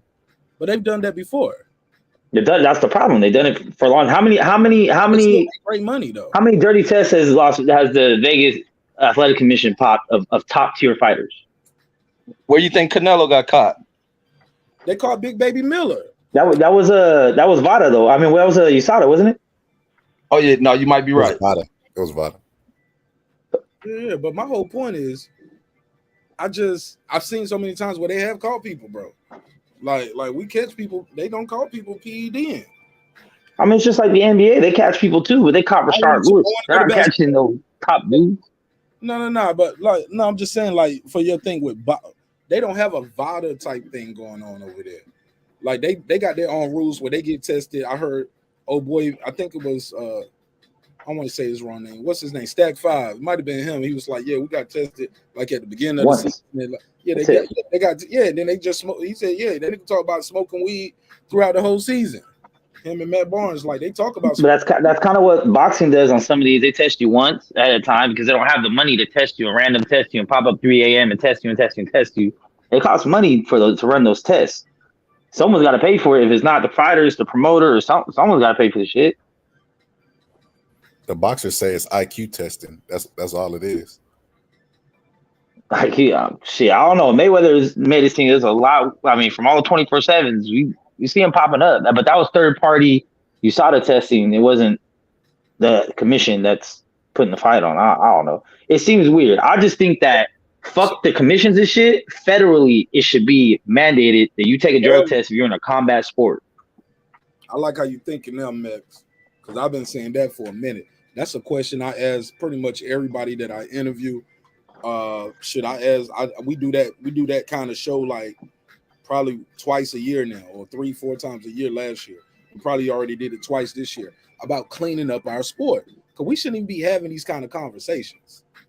But I think no matter what happens, no matter how you clean up the sport, they'll just come up with a new conspiracy, bro. Yeah, someone's coming for somebody or something. At the end of the day, somebody got paid off. How about that? Your father, look, remember what they said about Sean Porter, Terrence Crawford? They ain't say nothing about Terrence Crawford had loaded gloves or cheating. Even though he did what Sean Porter never been done. They were just like, his daddy got paid off. Man, I had so many arguments about that. I was like, yo, why would he throw what? Yo, when we interviewed Tommy, shout out to Troy Graham, Major Key. We interviewed Coach Tommy, and Coach Malachi said, why would a trainer spike his guy's water? He said, it's like cutting your own throat. And he tried to ask the question in a different way. Coach Malachi Williams, shout out New Media Today, USA Boxing. He tried to ask him the question again, and Coach Tommy Brooks cut him off strong the second time. He said, it's like cutting your own throat. Yeah, that part don't make no sense. It's your life. This is like, who would do that? I just feel like if the feds got involved in fucking baseball, how are they not getting involved in a sport where you punch people in the face repeatedly? Like, that don't make sense. That's crazy. I don't get it either.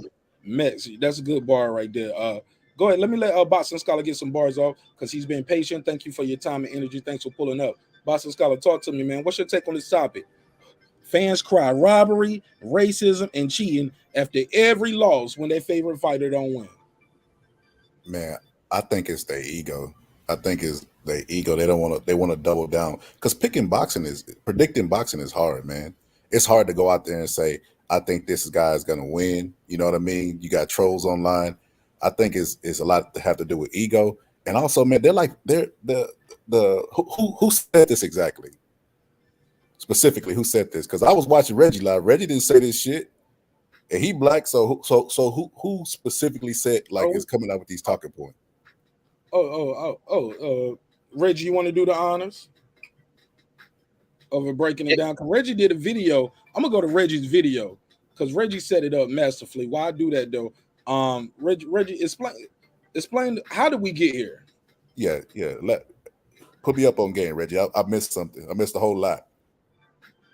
Man, right before the fight goes off, I'm saying I hope nobody comes up with no bullshit claiming this dude owns something or claiming he has something in the gloves. Less than an hour, your boy over there who giving out haircuts with a bald head talking about this dude didn't take his gloves off. I got you right here, Reg. Here you go. Right. Let me set it up. This dude is bad, man. That's all I got, folks. Go catch some damn post fights. Hopefully nobody coming in with no stupid ass shit talking about he got gloves with some rat venom. They need to check the gloves out. He got posture. What's that shit? There go his hands out of his gloves. His hands out of his gloves. They look cool to me. So nobody can come where he got some other shit up in the gloves and this and that. Dumb shit. Seeing the gloves right here on camera. Seeing the gloves on camera. He beat the shit out of Lubin. All right, what's up, people? So there, and then just like that is on. Somebody and I'm gonna go to Reggie's video real quick. I'm gonna turn the volume down real quick while you break it down, because I think mainly on your video you're showing him working, hitting the gloves, and the gloves are already initialed at that point, and somebody's there watching him, right? Right, and the crazy thing, they can't be like the camera got turned off. They can't do none of that shit. The dude up there shadow boxing with those gloves, you see a commission signature. In the ring, when they show him with the gloves off, you watch them as the gloves are being taken off. Him standing over there, you can see clear as day when I'm saying it during a live that you can see his hand wraps, nothing up on him. So, I mean, people are crazy in this damn world of boxing talk. Go ahead, Boxing Scholar. So old boy put out the title. I ain't gonna lie, I couldn't stomach it, bro. Because as soon as I looked at it, you know me, I'm a real one, bro. I looked at the chat, and it was some people. You right, Daddy. I was like, oh no. I was like, niggas are buying this shit. You right, Daddy. He do look funny, Daddy. They don't believe that shit, man. I was like, these niggas will go for anything. Oh my God, they go for anything. So the shit was like, so he put the question mark, was Fundora's gloves loaded? There was no drug test. Why was Fundora's gloves loaded? Question mark. Why was there no drug testing? The next one was, he said, told y'all Fundora converges no drug testing versus Harrison Lubin. This is all after the fight. Next one, next title. Fundora had no drug testing and didn't take glove off after the Lubin fight. I was like, oh shit, 3 videos in a row. They running with this? No, 4 videos. No. Yeah, 4 videos. The first one, boxing fans wake up. No drug testing in Fundora Lubin. Lubin may never be the same. I think he changed his title. This title has been changed. This wasn't the original title. He changed his song. I should have screenshotted the title, but that title was changed.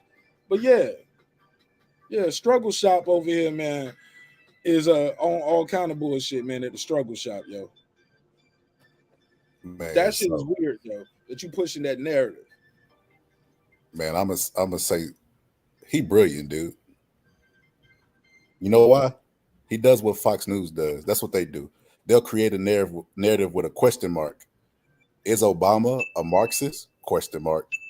And then throughout the whole day, the whole day on Fox News, all you see is that same talking point to where everybody's talking about it. Whether you either defending it like this is some crazy shit, but it's the talking point. So I mean, he's brilliant in that aspect, but he don't believe that shit, man. Like if you look at that at his face, and you look at Adrian Broner after the Marcos Maidana face, they look similar. It was nothing but swelling. When Antonio Margarito, this shit worse than AB, bro. I don't know. Adrian Broner had a swollen jaw on the same side and everything. He was puffed. He was puffed up pretty bad too. But it was just swelling. When you go back and look at Antonio Margarito's fights, you can see it was something in his gloves. Like he was fucking paintballing people. It looked like a paintball. I ain't gonna lie, bro. I never can see it when I go back and watch the shits. I just gotta. You get what I'm saying? I never caught it. You get what I'm saying? None of us caught it. Yeah, there was in the Cotto fight. On look when they show that little clip when I see the crack on the glove in that screenshot. The Cotto showed Max Kellerman. I'd be like, yeah, that don't look right. That don't look like a tear. That look like a crack. You get what I'm saying? Like you get what I'm saying? Like a piece of a chip or something came out, and you can see the real gauze hanging out. Like tape don't crack like that or tear like that. It look crack. I'll pull that picture up. But yeah. Cotto even zoomed in. He got Max Kellerman to get him to zoom in on the glove, and he showed where. No. He zoomed in. He had his own little tablet. Remember, he pulled up. He was like, he told somebody in Spanish, like, give me my iPad, motherfucker. Let me show this bitch ass nigga. I got you. And that's why I'm gonna beat your ass right now. Because I knew you cheated me. And tore his ass up the second time when he didn't have that shit in his glove. But even still, he got lit up too. He was getting lit up, and his face was still getting fucked up with no gloves. Miguel Cotto took some punishment that Margarito fight. It didn't look like Mayweather versus Baltimore or no shit like that. Or Mayweather versus Jet. No, that guy took some punishment. Still, we got to go back and watch that one, yo. Margarito still was giving. Hey, look, and I think they end up stopping it because of his face, right? Because Pacquiao had already broke his face, right? No, Cotto beat him the second time. The first time, they stopped it. Yeah, the second time they stopped it, but had Margarito already lost to Pacquiao? I'm not sure. I think he did. Nope. I think Margarito was the first one because Floyd was saying he was damaged goods, so Margarito got to him first.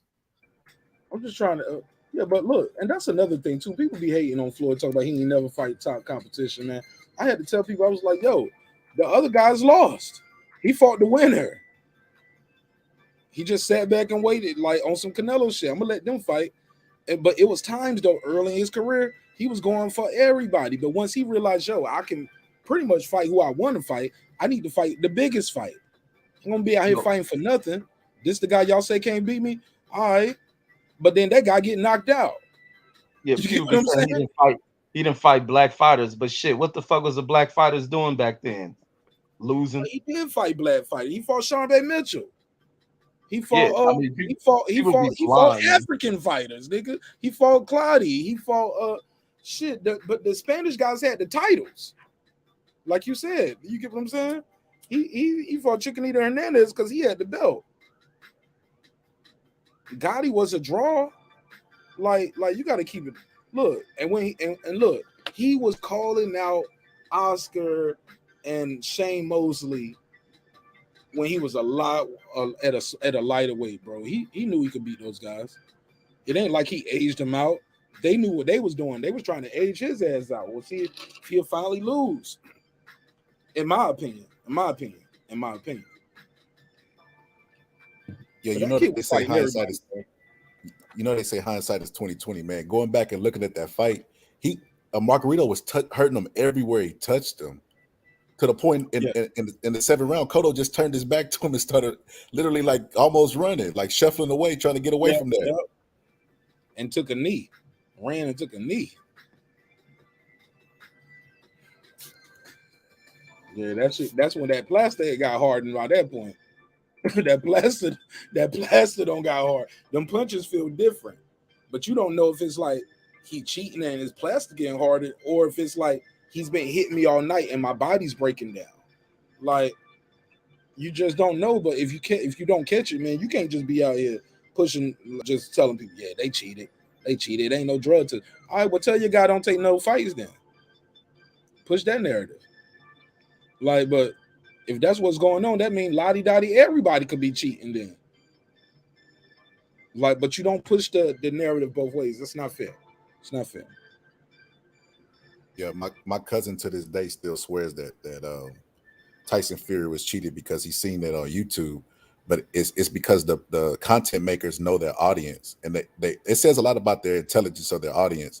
They're basically saying I could create a story and get them to believe anything, and then I could trickle it down and get the content creators to talk about my video and address my video. It's pretty ballsy when you think about it. Mm-hmm. Somebody said, my God, DJ, you said, remember Shane Mosley didn't fight Floyd because he had a toothache. I do not remember that. I got 5 on it. DJ, call in. I never heard this story. I got to look that up. Let me get DJ to drop. Never heard of it. Never heard of it. Shane Mosley didn't fight Floyd. Nah, he didn't say that. He said his tooth was loose. It was a post fight, and they asked him did he want to fight Floyd, and he said, "Well, right now my tooth is kind of loose. I need to address that." That's what it was. It wasn't like he pulled out of a fight. Oh, okay.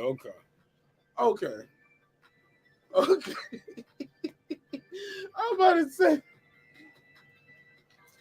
to say, but that's funny though. Shout out to my brother DJ right here, man. But look, man, let's get back into this fight that's coming up on Saturday. We got Spence versus Ugas. This is a major fight. This is fight week right here. Ladies and gentlemen, still anything can happen. Somebody can still get COVID. Yeah, that still happens. And it don't have to be the fighter. It could be his coach. It could be his trainer. We saw something crazy happen not too long ago where with Jose Vargas? Remember Jose Vargas? His father ended up breaking COVID protocols. Do they have any COVID protocols going on? Are they doing any testing? Because I just remember when that shit happened, his dad got taken out of the corner. His brother, if I'm not mistaken, got into an altercation at the weigh-in, and now he was not able to be in his corner. So now he's down to the third man up, and he got knocked out. Reggie did a video about that one. Reg, you still there? Reggie, you got white face right here too. I'm looking on my other screen right here. You got white face. We don't even see your logo. I can see it. Yeah, it's up there. I see it on StreamYard, but I don't see it on YouTube. Let me look on my other device. Oh, yeah, I see it on YouTube. Let me look on my other device. Sports in this country, I think. Yeah, you white faced on YouTube. I don't know what happened with that. You think it's because you're on I don't know your what that's about. Yeah, I got you though. I got you. But yeah, but where we at with it? Somebody in your chat said they had $2,000 on Ugas. I'm like, dang, man. You know they fighting in Dallas, right? Who said that? Who said I don't that? know. So I think it was Diaz or JoJo or Joey or something in your chat. No, he didn't. Man, he Not said, Joey Chaz. man, Not he my said, boy. Joey Chaz is not saying. Joey Chaz capping, bro. oh, he Yo, kept. Joey. I mean, Nah, he joke. He joke. Hey, look, you Joey guys Chaz. can fuck around and pull this damn fight off, man. I mean, Joey Chaz ain't putting $2,000 on who guys. man, people can't sleep on. That's like what we started out about. People coming up with excuses if you guys win this fight and Earl loses. And like I say, some of these people who act like they Earl fans are some of the worst fans I've seen shit in my life of ever watching boxing. And I'm not like going overboard to exaggerate that shit. I really mean that. It's been the worst group of fans I've ever seen in my fucking life. They cry, they complain too much. Now coming out of this thing with the Fortuna thing and them trying to take away credit for what he did is you would definitely hear people come up with taking credit away from you guys. They'll say that they didn't drug test him. Al Heyman set Errol Spence up. He didn't believe in Earl since the crash, and he tried to set him up, and that's why he lost. When they won't, I mean, it ain't like Al Heyman or somebody would say, "Don't throw no punches. Put your hands in your pocket. Let you guys punch you in the face or some shit." It's gonna be two guys going in here in battle. You got two top level guys, and the fight can shape out any way, any way for either guy. But you'll get these fools that's gonna come up with so much delusional shit. They're gonna go back and watch this fight. People gonna be zoomed in on the gloves. They're gonna be watching water bottles that come up. See, you can't even see what's in that green Gatorade bottle, man. There's some suspicious shit in it. Other than that, he'll have a clear bottle. You'll have people come with that shit. Uh, uh, his trainer put something in his eye. His trainer turned on him. That's what happened. Derek James rubbed some damn cyanide tablet in his eye and shit. Formaldehyde over his nose, and it changed Earl. Look how he looking, and this the type of shit people come up with if this fight don't go the way that they wanted to. That's real. That's real shit. You know, to a certain degree, all of us are conspiracy theories, man. If I told y'all go back and look at Mayweather versus Maidana in the first fight, that somebody in the crowd put something in the ring, y'all gonna be like bullshit. But y'all gonna go check that motherfucker out, right? Because to a certain degree, we all got conspiracy theories. Now, what the burden of proof always lies on the conspiracy theorists because it's easy to raise doubt. It's easy to raise suspicion because, like I said, we all got a certain amount of conspiracy theorists in us. So it's easy to raise a little bit of doubt, but the burden of proof is on y'all. You just can't show me you can't tell me and not show me. You gotta show me. And it can't be a little bit of evidence. It gotta be a lot of evidence if you're making a big claim. And it gotta be the conspiracy has to make sense too. Like what Mark was saying a while ago with the trainer sparking the water. Why would you do that? That's how you making your money. It doesn't make any sense. Yeah, I definitely think that like you said, the stage is set for the excuses. The stage is set. He ain't got no excuses. He in Texas. He chose the fight. Remember, he went look. He said it's strap season, so he went looking for Ugas when he got the strap. So he chose the fight. I mean, what more do you want? Stage is set for you to win. If you lose, it's on you. Mm-hmm. They're gonna be like, man, Joe Biden got involved, man. He wanted to make better relations for Cuban travel and people to open up the doors of Cuba so they can put a missile defense system over in Cuba and shit. And that's how Earl lost them damn Democrats. Would be surprised if they said that the Russians had something to do with it. The Russians hacked the judges' scorecards. Right. But look, I'm telling you, go ahead. No, I'm telling you, man, the level of delusion that I hear from fucking watching boxing is like, this shit is so beyond fucking me, man. I can't believe the claims that come out of this shit, man. I would have never thought people can stoop so fucking low to cry about shit. It's comical. It's comical as fuck. But I hope Earl don't lose this fight. But if he does, I gotta just crown motherfucking you guys for winning his championship, and hopefully maybe they can get a rematch. But then I'm also leery, man, because the possibilities are there, man. I'm still leery over the effects of that car accident. I ain't taking away from that shit. I don't think nothing was proved. I think he did prove himself by the way he beat on Garcia, but Garcia. Nah. But no, let me say this. I give him credit for the Garcia fight, but Garcia ain't gonna give the resistance that Ugas is gonna go out there and give, and that's the fight that will prove whether or not he is fully himself, and it'll take away my doubts or my concerns about what's the effects of that accident.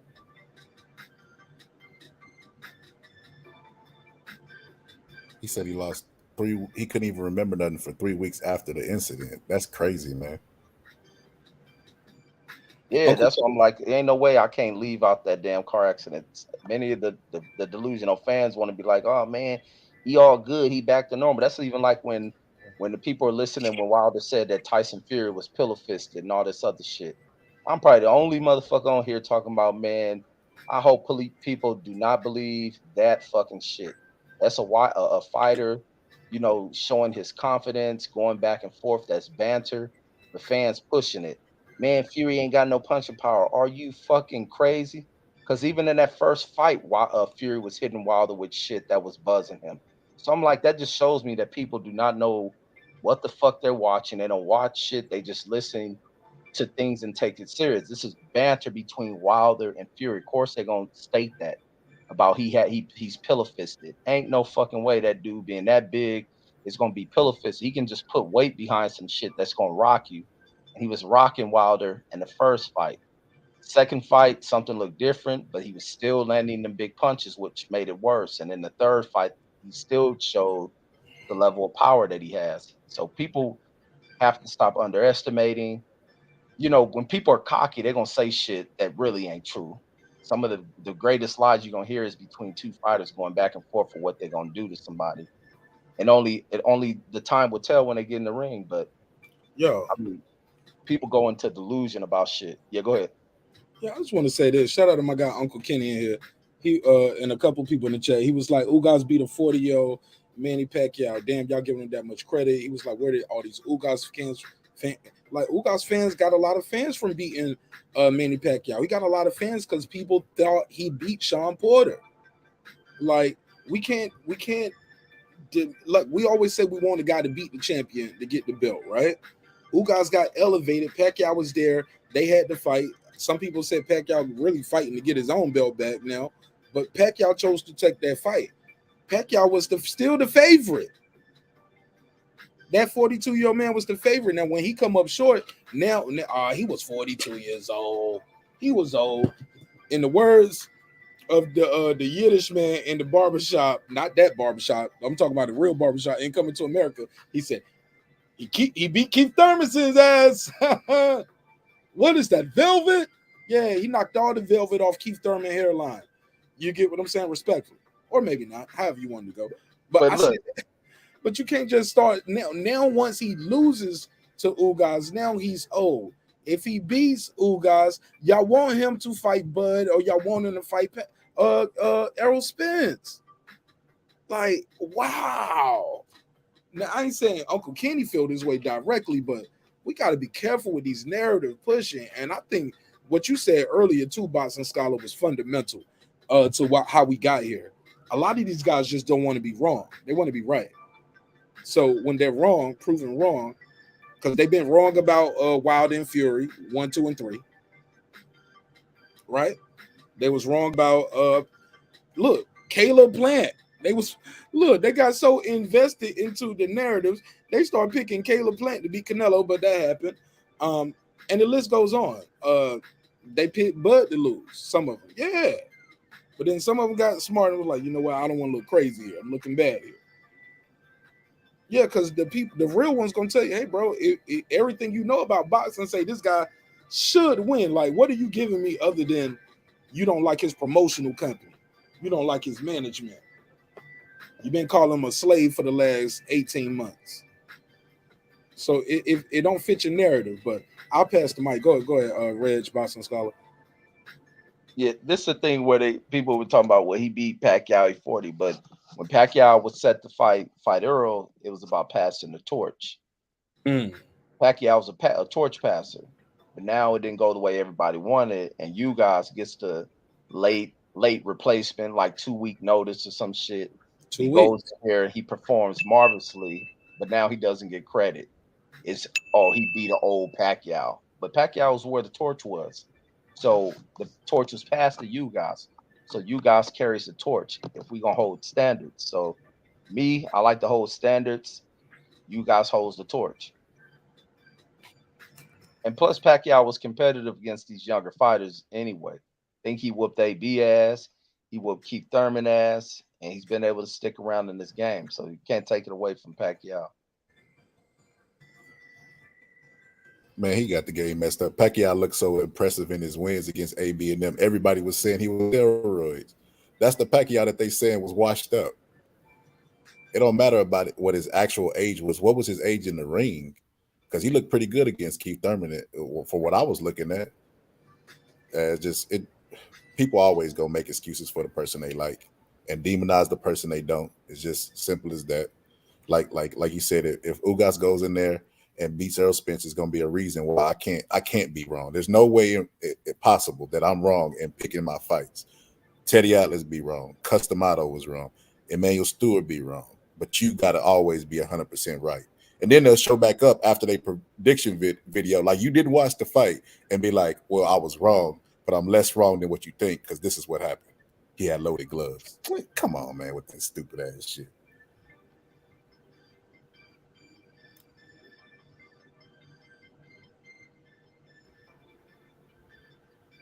Hello? Yeah, no, I'm still here. Oh, man, I thought my screen had froze. I couldn't hear nobody. But yeah, man, these people crazy, man. I think Ugas has a pretty good chance to beat Spence. The only reason I give Spence the edge, I think he's gonna beat up Spence, but I think Spence might get the decision like how Taylor did because he's in Texas. And look how the fans acting over Spence. Imagine how the judges gonna be in Texas for Spence. Yeah, I can't even say that the judge is going to be protective. I hate to run with the thoughts that you can't get a fair shake, that the judge is going to cheat you, because people are already painting that shit in the Cambosis Devin Haney fight. They're already building that shit in, and they're months out. People already generating excuses as if you can't fight anywhere outside of the United States. Like the United States ain't dealt a bunch of fucking bullshit decisions and fights that we have watched. I won't say it's a robbery or judges are going to cheat anything until I see the judges make an announcement on their scorecard. Other than that, I think the fighters' abilities is what will pan out. I just hate to just run with bullshit narratives. Um, but in this one, I can't say the judge is going to cheat them just because they're over there. If Ugas is doing the clear side of work, I think the judges will be right into scoring the fight the way they're supposed to. Now that home cooking shit is definitely some real legit shit, but you can only well, I ain't gonna say what other people can do. I only go off of when I see that final scorecards and be like, what the F was these judges watching? And then even with the Devin Haney thing and what's that place over in Australia, people are already assuming that Devin Haney's going to lose. He shouldn't have went over there. Devin Haney can go over there and beat the dog shit up out of this dude. The judge is going to have to give him that fight. They can't just go over there and just rob a person. But if you're making fights that are just too competitive, you're doing shit that is being smothered. The judges aren't seeing you do clear work. They're missing certain shit just based on where you're positioned and fighting. You're fighting in the corner. You're leaning up against the ropes. Maybe that certain judges can't see certain shit from their vantage point. So I mean, I just gotta wait for the fights, man. I just can't call the home cooking until that shit is cooked. But that's my thoughts on that. You got wishful thinking, Reggie, man. I think they definitely gonna get him, man. I think they gonna get his ass, man. Shit, look at the feds. Look how crazy the feds is. I'm surprised ain't nobody called it. Man, y'all don't know what y'all talk about. Y'all spits haters. Y'all spits haters. Y'all don't know what y'all talk about. Because, like you said, that home cooking. I just seen Oscar De La Hoya versus Sweet Pea. Well, Sweet Pea got robbed in Texas. It's just a lot of. Sometimes they get it wrong more than they get it right. So it's come to be expected of me that if it's a close fight, like you said, that's why I don't understand why fighters don't go in there to train to knock their fighter out, like Emmanuel Stewart with TJ Crump. If you knock him out, can't nobody dispute that. Knock their ass out, set it up, knock them out late rounds. But if you knock them out or finish them, you ain't got to worry about shit. But that's if you can get the knockout, man. I think you just got to go and fight your dang fight, man. I think when you go in there looking for a knockout is when you don't get it. I think you just have to go out there, put together the strategy. That's why you got to put in the hard work. You got to train hard, so that way you can tap into them extra gears when you need them. You want to ensure you got the recovery when you need it. But I think trying to go for knockouts, because boxing ain't all only about knockouts, and I think that's what plagues a lot of these fighters is that everybody thinks when you even give predictions, everybody talks about, oh, he knocking him out in this round, oh, he gonna knock him out, oh, he not strong enough, he ain't got the power. It ain't about the power all the time, because you watch power fighters who relied so much on them. Even when you're looking at this new age where people want to have the identity of being knockout artists and all they look for is one shot.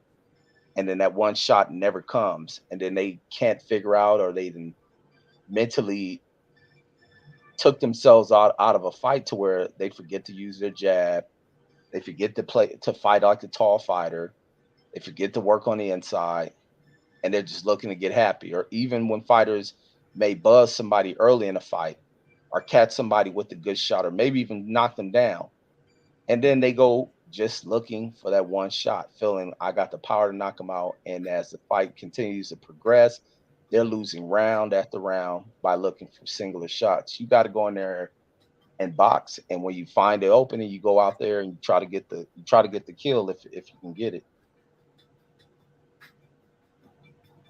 Hey, Rez, did you see what Spence said? I finally watched the full interview today, and he was talking about how his eye is stronger than ever, but they told him don't get hit in it. Which is it? Is it stronger than ever, or you can't get hit in it? And if I'm Ugas and I find out which eye it is, because it ain't gonna be hard to tell, man, I'm tagging that fucking eye up. Man, I don't know if it was I was watching what's that one? The cigar spotter. Forgot the one I was watching today where he did the interview inside the boxing gym. I don't know if his eye looked a little bit bruised on the left side or not. But I'm like, I hope that was no bruising. It was more of lighting or whatnot. But you Look guys at Reggie making conspiracy.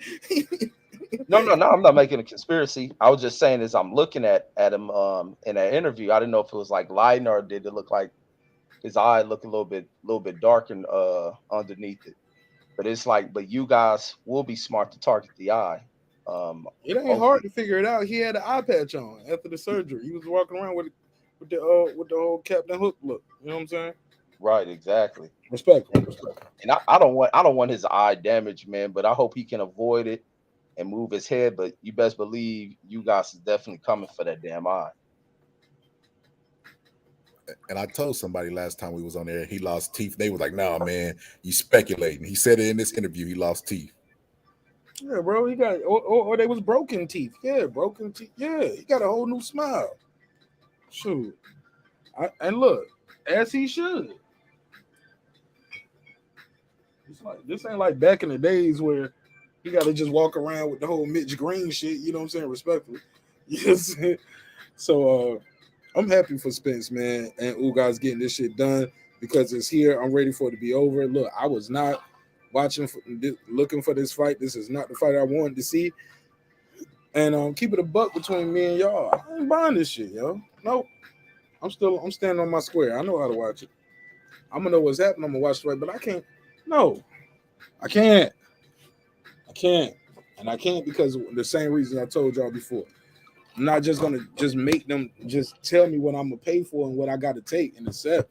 Like the Thurman versus Barrios pay-per-view, Charles Martin versus Ortiz pay-per-view. Hey, look, but then you have an undisputed Charlo Castaño. Oh, that's on regular Showtime. That means y'all can put a fight that magnitude on Showtime. Y'all could have put that Thurman on Showtime. Y'all could have put that Charles Martin Ortiz on Showtime. Just how y'all put this Lubin fight with old boy on Showtime, Fundora. Yeah, man, I can't let them keep doing me any kind of way. So, Mark, you still want to? Now I ain't leading the witness. Y'all can do what y'all want to do. You still gonna want to watch the Crawford fight if Ugas win? So what? So if Ugas wins, you still gonna want to watch the Spence Crawford? When is that gonna happen? That's out the way now. It's gonna be undisputed. Spence So got you kicked saying out the fuck way. that fight? He blew it. I mean, if it happens down the line, it happens down the line. But that ain't what I'm trying to see next. No. I mean, like, same thing with the Wilder AJ. Once AJ lost to Ruiz and he got his title back, that next fight with him and Wilder, they should have went on and did that instead of them trying to play hide the football or whatever. You know what I'm saying? They just doing some weird. Everybody want to take their football and go home. Or I just didn't like the whole thing, and it came back to backfire on Wilder. Because remember that tweet they put out when Wilder said, I could have fought you. I took less money. Why would you take less money instead of undisputed? Oh, okay, because now he felt like the tables are turned. I can do what I want to. I can fight who I want to, and I can come back to you, and I'm gonna build my profile. But he fucked around and lost to Fury, and didn't have to do that rematch, and probably shouldn't have did that rematch. He didn't owe him no rematch. But that was the biggest bag out there for him.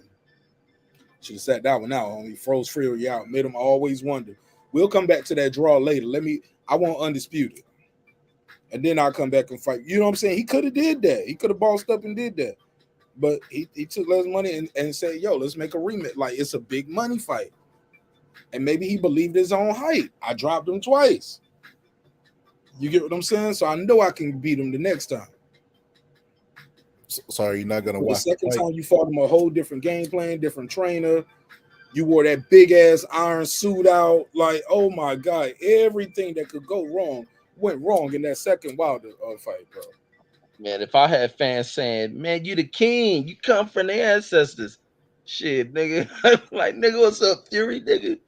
Motherfucking king in this You think bitch. he believed that shit? Man, I think so. Yeah, he was believing his own press clippings. Man, I looked at that shit like it was a character, like almost like, you know, like the Bronze Bomber is his character. I think that was the Bronze Bomber character, but at the end of the day, he knows he's a man, and I believe he believes in God. He knows he's not Jesus Christ personified with boxing gloves, bro. I don't think he believes that. Said, man, my fans need me, man. They think I'm the God. I'm a king in this motherfucker, and they out here worshiping me. On that YouTube, that is true. On their YouTube and knees.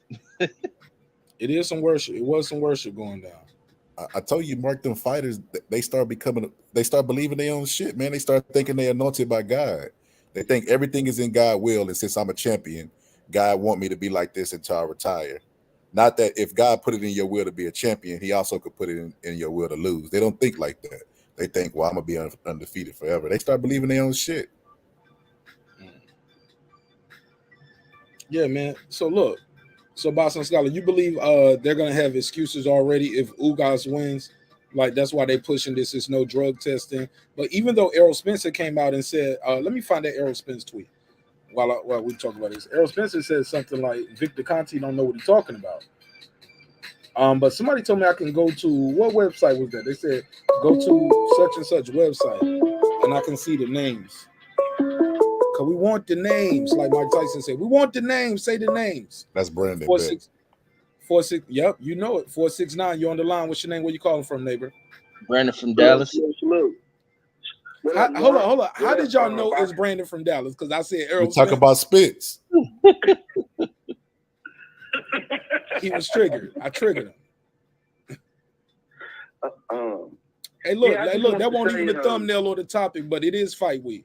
And congratulations to Dallas. Congratulations to Texas and Spence and Ugas for putting on the unification bout. Yeah, we lit. Dallas is buzzing already. The city's buzzing.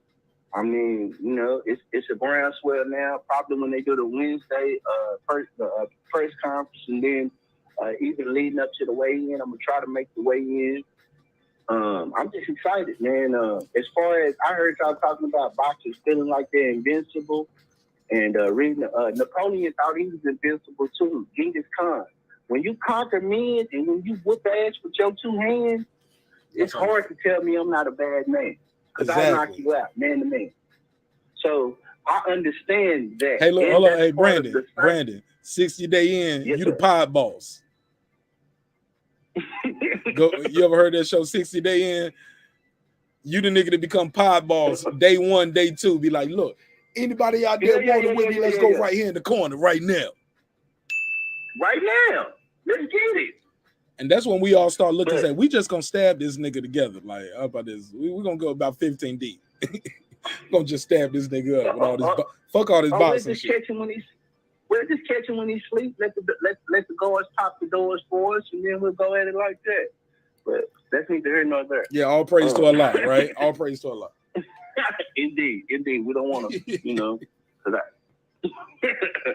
I don't want that criminal. I don't want that element to start creeping out. But yeah, so that's why I was trying to bring you back, homie. I was trying to bring you back.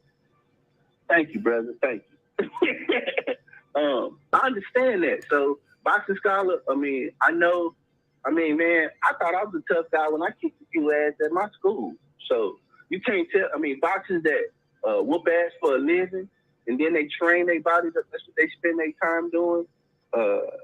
Making their body a vessel for hurt and to take pain and to put it in the best shape. They making their body basically a weapon. So if I'm a weapon, shit, I'm the baddest weapon you got. And that's the way I would look at it. Boxing is psychological. That's Ryan Garcia problem. He be having to psych yourself out, and sometimes you do got to psych yourself out. I've done things where I had to psych myself out. So, respect. As far as Errol Spence and hometown cooking and that kind of shit, I don't see it like that. What I see is I think Earl finna go in and give a performance in front of his hometown, and we finna roll into the Terrence Crawford thing. I'm just ready for Ugas to be out the way because I'm ready to see how PBC and Earl is gonna handle this Terrence Crawford conundrum, because it is a conundrum. Terrence Crawford is there, he's in the way, and we need to see that fight.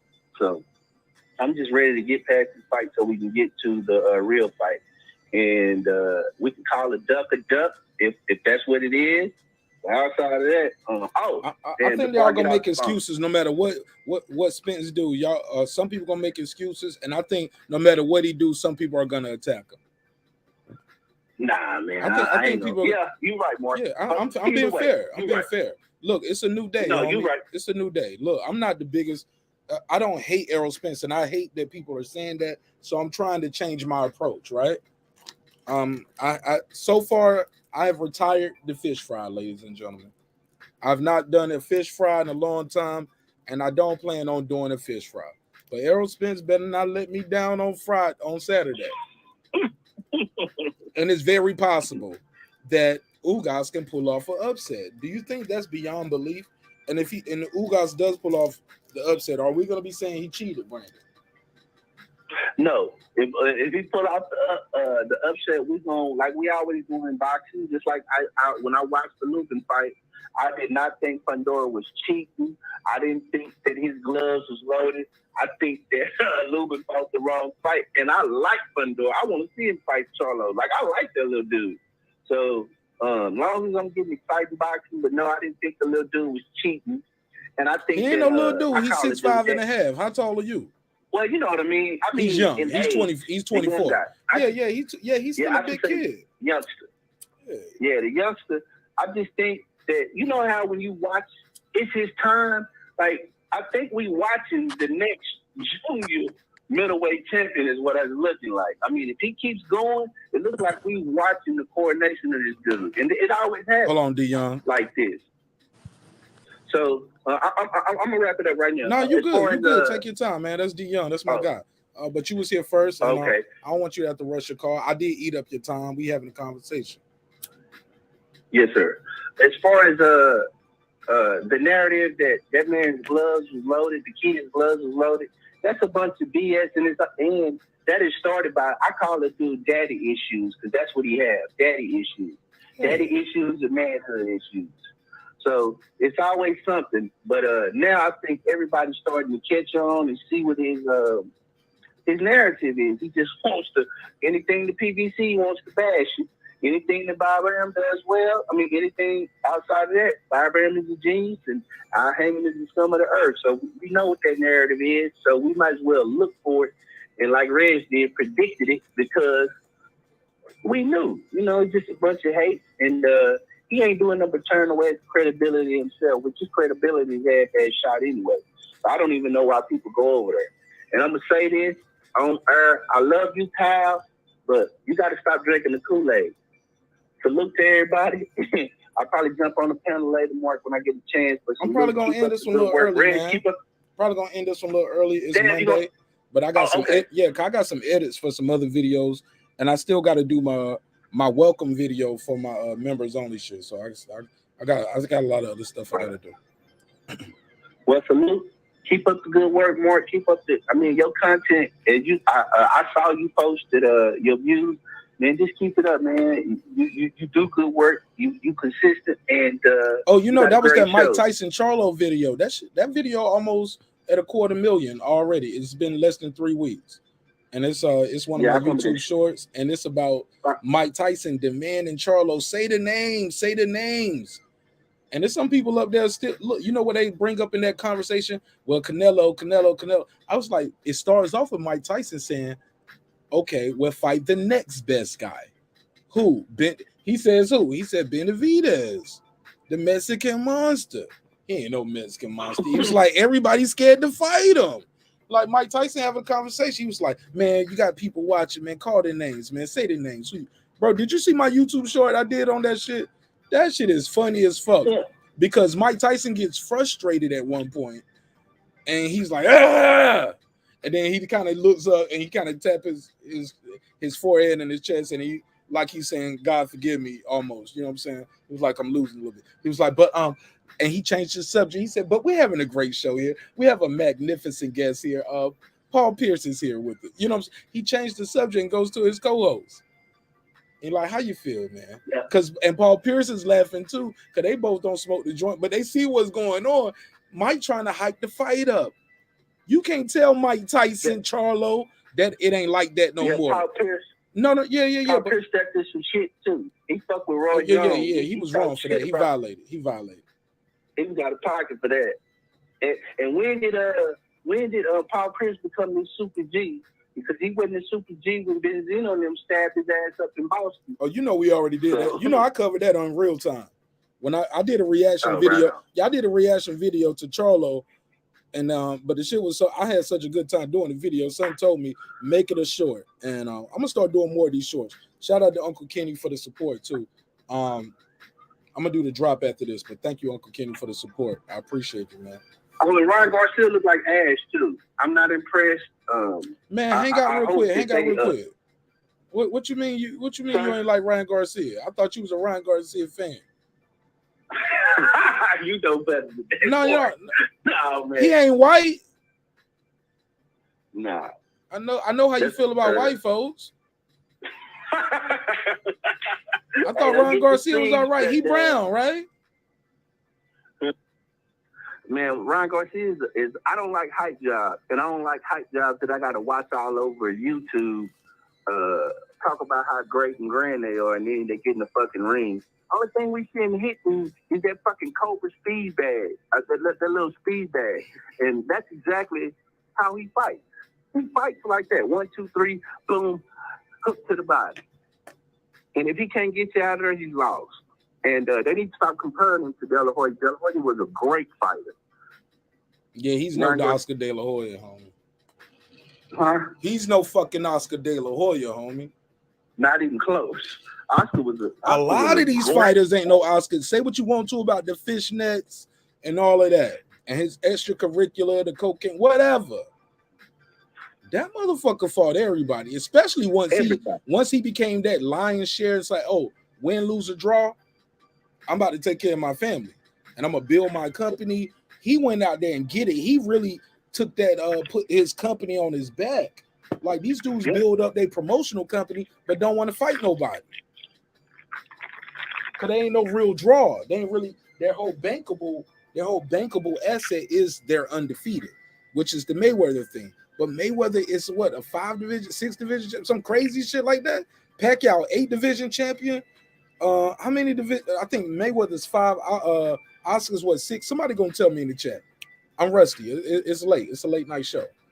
D Young, I'm trying to bring you in right here on the show, but it's saying your device ain't connected, D Young. So that's what's going on. If you can hear me. And also, I think Triple G. I think that Charlo has to go into the gym and work like he never worked before and sharpen his body. He just got to be able to withstand Triple G. Triple G. Which Charlo? Which Charlo? You talking about Big Charlo, Little Charlo? I'm talking about Big Charlo. Big Charlo you gotta break Triple G will. And old boy, Murata body just wouldn't hold up. No, you gotta outbox Triple G, bro. Gotta outbox him. That's the problem. So everybody try to break his will. It's like Beterbiev. Like it's like Benavidez. It's like Fundora. Reggie and I was just saying this. They can take your best punch. You can't take their best punch. And by the time you don't shot your load about round 4, round 5, they don't change the game plan up. And then they jabbing you more. They cutting the ring off. Yo, you thought you was winning. No, I just want to see what you got. Let you get tired a little bit. Boom, boom, boom. Make it a fight. Make it interesting. But really, I could have just out-jabbed you all night and it would have been a boring fight. And I probably would have stopped you anyway late. Triple G, man, is a beast, bro. Say what you want to, but ain't nobody kicked his ass.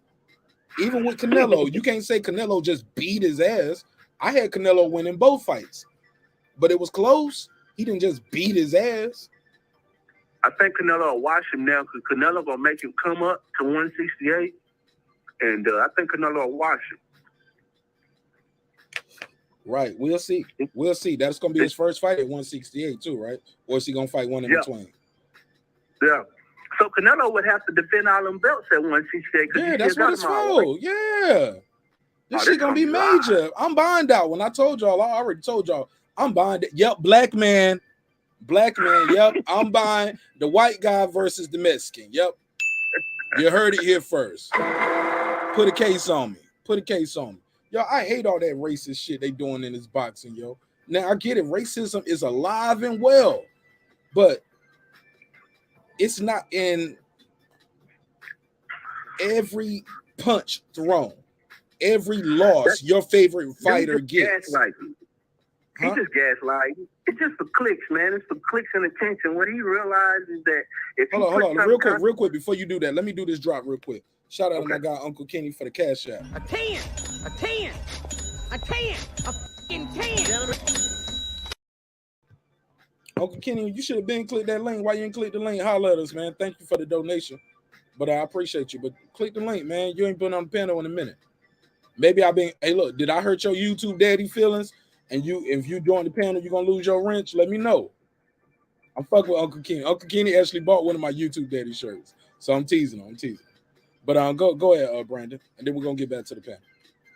I'm gonna wrap it up just by saying a lot of that shit is for click, and he just want to be on the other side, the alternative side. So if a fighter does well, they cheated, or it's always a reason why that fighter just couldn't do well. You know what I mean? And you know why I think about certain things, but race just did not cross my mind watching the Lubin fight. So I didn't see that. And you know how I look at race. So if I didn't see it, I don't understand how nobody else can see it, but that's just me. But salute to everybody, Reg. What you say? Hold on. Say that again one more time for my drop. You said you didn't even see no racism. Yeah, if I didn't see no racism, I know nobody else could see it because I believe I see racism in everything. So Lubin lost, bro. Lubin lost, and he did, and he fought a valiant effort, man. I made the post, and I didn't diss him, bro, because I respect these guys, man. And I didn't make no joke, but I did show that before and after picture though. I showed him at the weigh-in, and I showed him after the fight. This is bad. I don't know if you can see the screen, ladies and gentlemen, but if you can, look at your phones right now. Look at your screens. I'll take the phone number off so you'll know what I mean when I say these things. This is him at the weigh-in, and this is him afterwards. It looks bad. This is bad. Look like an allergic reaction. Look like It looks bad, but it was left and right uppercut. Somebody, you know what, Reg? When I brought this up earlier, shout out to Rebel Life Boxing. Rebel did a video about it too, saying this is bullshit. Yo, we got to stop these false narratives.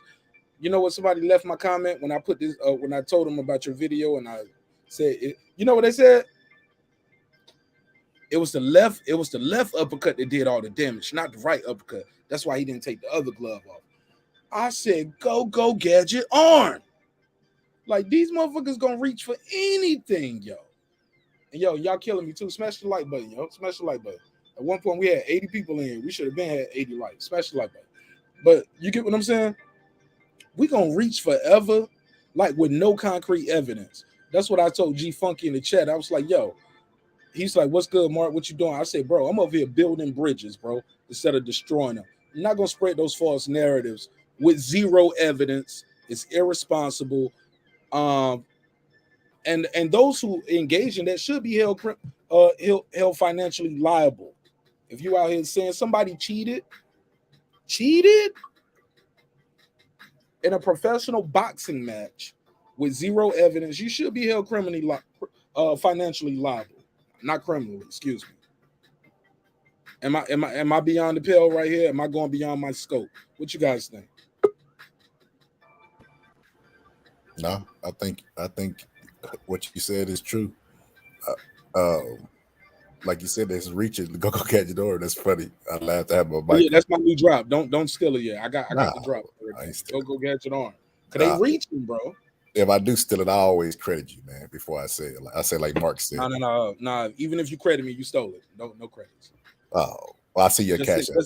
Yeah, there we go. Now you're speaking my language, baby. That's how we do it. You know what I'm saying? Hey, but you know what's crazy though is racism has always sold it. I mean, they ain't tapping into nothing new. It's the same old thing. Like I know you see The Great White Hype. Boxing is exactly like that. It hasn't changed. And that movie came out like 20 years ago. It's exactly the same, man. Like the Tommy Morrison versus Ray Mercer video that I have. I had some people that be commenting under. They be like, "It's a shame that black people are accusing this man of taking steroids because he's a white man that was good." I'm like, bro, he admitted to taking steroids. What are you talking about?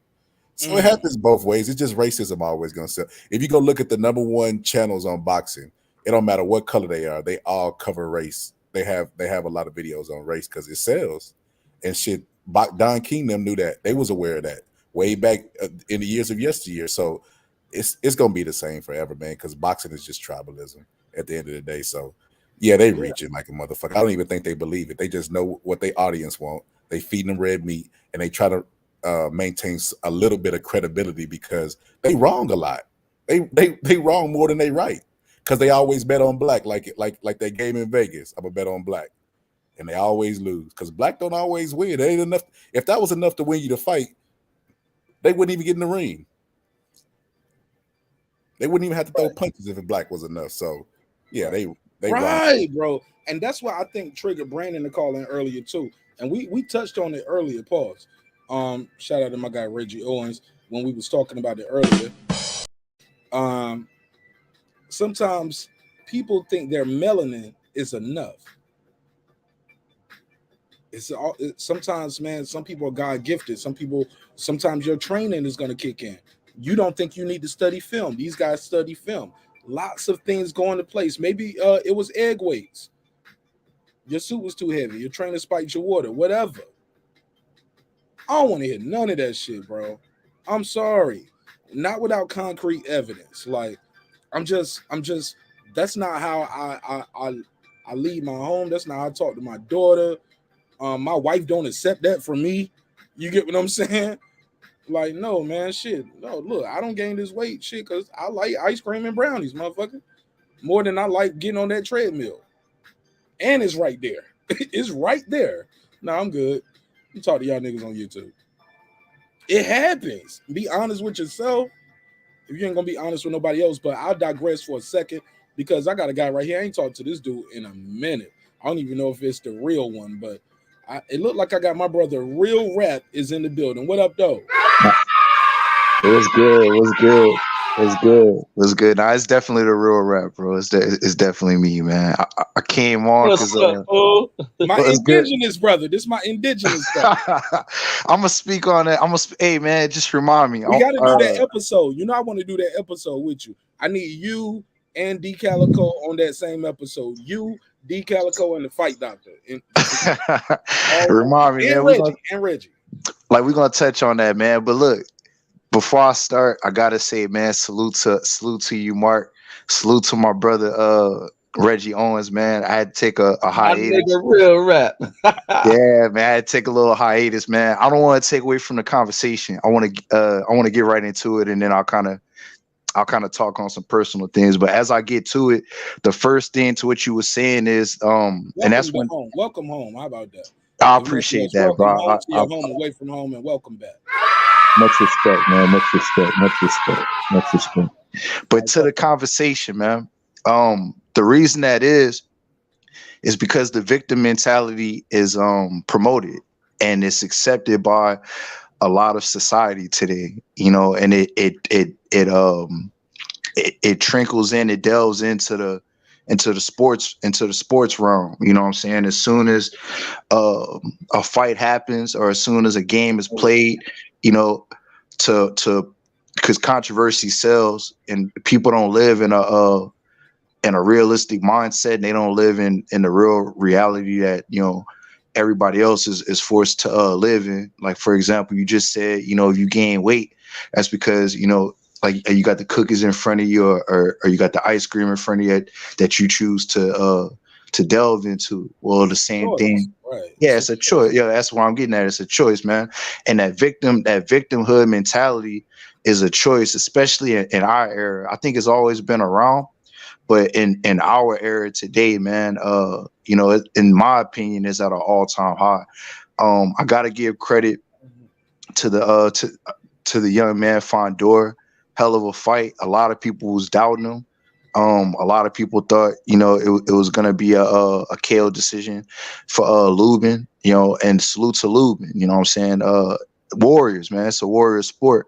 But he surprised me, man. He shocked me. And the thing with it is, as soon as the man lost, you know what I'm saying? Like, you're hearing all these conspiracies about, you know, alleged gloves and this and that. I'm not even gonna get into it, but it's because people have accepted the victim mentality. And, you know, as a man, you know, I can't speak for women, but as a man, you know, one thing as a man is accepting responsibility. That's how you grow.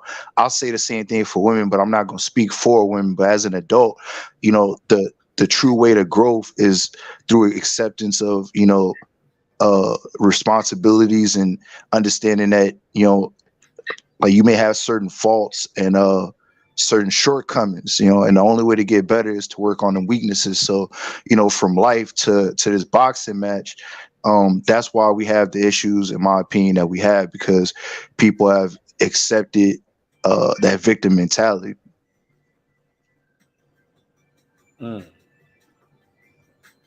What up, Real? Good to see you, man. You sound healthy, man. I just had to jump on and say that. I don't mean to destroy the wisdom. You sound healthy, brother. Good to see you. Nah, I appreciate that, brother Brandon. Nah, man, like I said, man, I didn't want to make it about me, man, but I just good to hear your voice, brother. I appreciate it, man. I had to take some time to myself, bro. You know what I'm saying? I got my business back reestablished, so I'm driving for myself again, and it's successful. I had a great March. And you know, I took a little time off to recoup and get some rest, and hopefully I'll be back on the West Coast soon. Go and get it. That gas is high, so we winning right now. You know, it don't seem like it, but like the higher that gas is, like the more that them brokers got to come off on that money. So you know, I was able to take some time, man. I just tell you right quick, just went through some issues last year, man, and I said, you know what? I shut everything down, man, turned everything off. And I said, I'm going to take this time to re-energize, to, you know, remove a lot of toxicity and to man up, you know what I'm saying? And to do what I got to do. So, you know, a lot of that stuff I was dealing with last year, like them cases, all that stuff, it's all beat. Everything is done. You know what I'm saying? Yeah, hold on. Let me give you a drop for that. Good shit, nigga. I appreciate that, man. Y'all got me You had to cheesing, sit down man. for a little bit. I had to, bro, and I'm still sitting down, man. Like I said, I turned off all my social media, man, but I still be popping here and there. Like I listen to y'all's channels, I just don't always comment, man. But you know, I had to look in the mirror and realize I'm the person that put myself in them ordeals, in them situations. I couldn't blame, you know, the people that I was blaming. And I couldn't take out, you know, on the people I was attempting to take out. I had to man up and look in the mirror and say, you know what, you know, I put myself in them situations through the Most High. You know, I was able to come out of it.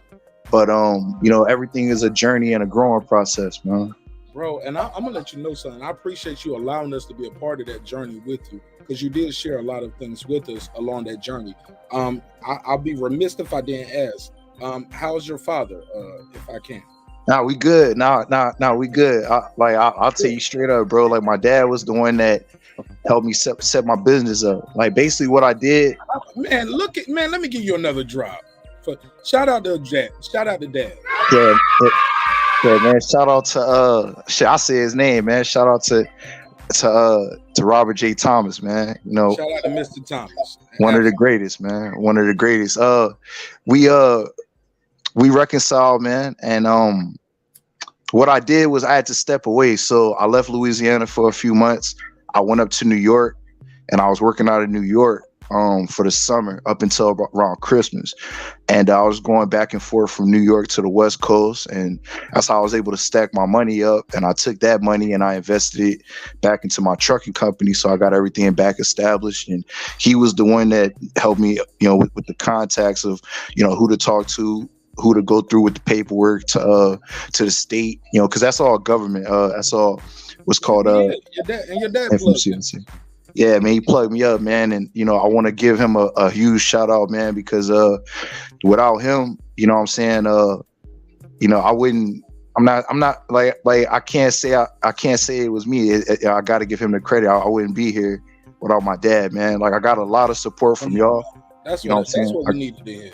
Yeah, man, I got a lot of wise words from y'all, you know, and I appreciate all those that hit me up, you know, especially you know, Mark, Reggie, and Brandon, and anybody else that I may be forgetting, man, excuse me, but that's the ones that I had personal conversations with, Deacon 305, a few other people, man. King Jamal. I think you talked to King Jamal too. Yeah, Asia for sure. Asia, that's another one. I was trying to reach out to King Jamal, and he was like trying to reach out to you too.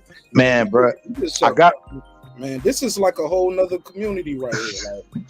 Like, go ahead, bro. I'm sorry. No, you good, man. I'm just overjoyed, bro. This is magnificent. It's marvelous to hear from you. Lisa Bell, giving you a shout out. A lot of people in the chat right here. You know what I'm saying? Like we're just so overjoyed to hear your voice and to hear that you are in a good space. More importantly for me, to hear that you and your father have made amends, and whatever issues y'all went by had, and it was public to us, at the end of the day, you are past that. You and your father are past that. You guys are growing together in a relationship, also growing together financially, and he gave you some jewels. Your father wasn't resentful towards you. You don't feel like, oh, I got to be on YouTube now, and I got to be that same dude I was, you know what I'm saying, because I did say this, I got to live by it and die by it. Bro, you're a man, bro. You said, hey, I made mistakes, I've grew, me and my father grew, those cases I was fighting, everything, like, man, God is great, life is beautiful, and you're doing great things, bro. I'm just overjoyed to hear these revelations from you, my brother. And it means a lot to me to be able to say, like, wow, I saw it go from here to there to there. And there was times where I thought you was wrong at certain times, but hindsight is 20/20. And I was like, nah, he might have been right, even when he was wrong. But that's a whole nother issue. I ain't talking about you and your father. Right. I'm talking about your YouTube daddy. I know exactly. I know exactly. Oh, I shouldn't have said it. I'll be quiet. I know exactly what you're talking. I'll be quiet. I shouldn't have said it. Nah. It's cool, man. It's cool, man. I'm like, at the end of the day, I'm real rap, man. And let me shout out Let me shout out Lisa Bells as well, man. Appreciate it, Queen. To Andrew Charles, man, salute. You know what I'm saying? And everybody else in the chat, man, salute. I'll say it like this, bro. You know, and like I said, I wouldn't try to make it about me, man, but I know it's been a while since y'all heard from me, man. So I'll definitely give you an update. As far as like I said, man, when it comes to my pops, my pop, he wasn't resentful at all, man. Like, you know, like my pops knows me personally outside of this, you know, and we've done a lot for each other, man. It's just my perspective was messed up because I was looking at it from a one-dimensional, you know what I'm saying? I wasn't looking at the complete picture. I was focused on, you know, one section of the picture.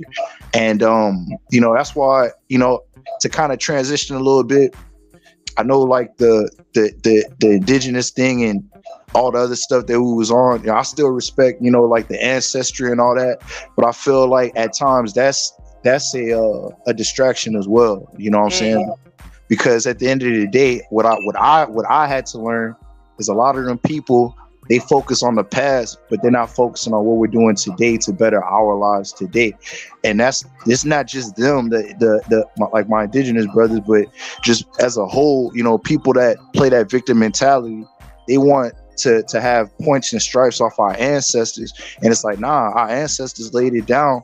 Our ancestors did what they did, you know, grandma and grandpa, mom and dad, they done did what they did. Like, we got to put our own points on the board. You know what I'm saying? We got to, you know, yeah, man, like we got to score, you know what I'm saying? We got to attack life, you know, for what it is. So that's why I say, man, like, you know, I took this time to really self-reflect, you know, and eventually I'll come back with my channel, man, but it's going to be completely different. And the reason why, you know, I took this time is because obviously I don't want to be a hypocrite. So I was like, you know what, let me put some points on the board, you know what I'm saying? Let me get some time to, you know, continue to grow and, you know, like on this, what I call a solo journey, you know what I'm saying? Because nobody can live this life for you but you.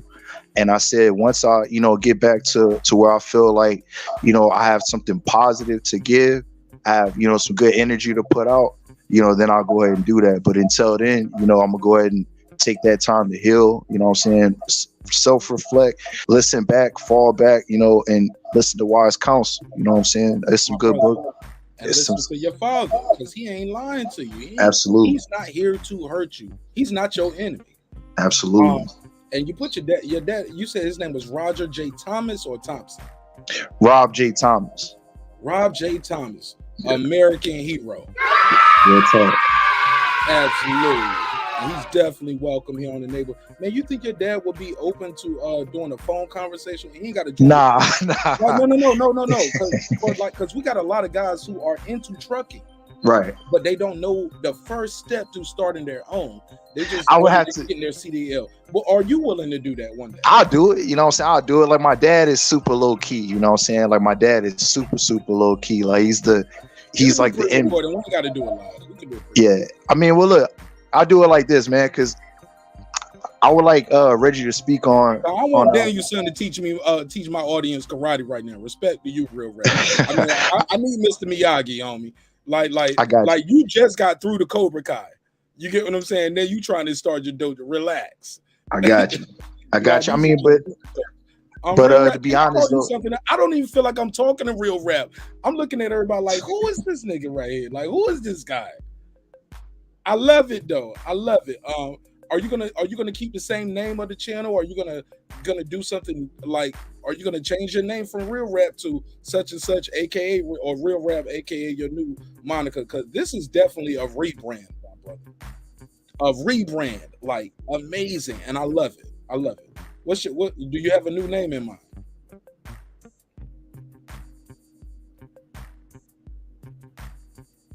I guess not. His mic's muted, or if you talk to me, you forgot to unmute your mic. Can't hear you, Real Rap. Unmute your mic. There you go.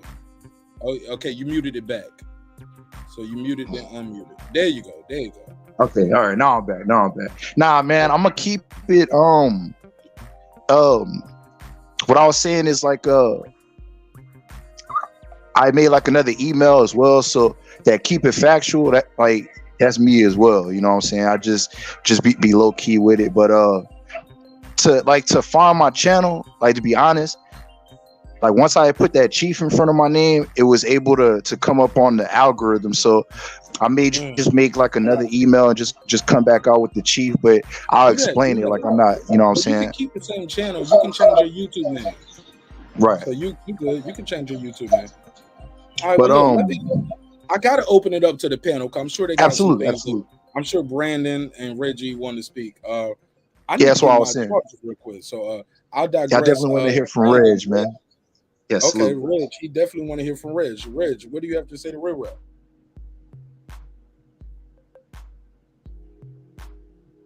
Reggie, if you talking, your mic is muted. Maybe I got to check the private chat. Maybe Reggie stepped away. Okay, he might have stepped away. You're not familiar with the boxing scholar. He's fairly new around. He's been around for about a month or two, but he's still. I don't think you know him from a year ago. Brandon Washington is here. You're very familiar with him. Reggie said, "Give me a minute." He said, "Give me a minute. I'm warming up some food for the kids." Hey, Reggie, I know that game too. Reggie's like. He probably really just taking a shit right now, but whenever you bring the kids into it, can't nobody question you or argue. They be like, man, he a good black man. He take care of his kids and he eat them up some food. Man, he just in the bathroom. Respectfully. But go ahead, Brandon Washington. These are jokes. These all jokes. Hey, Real, I got a couple.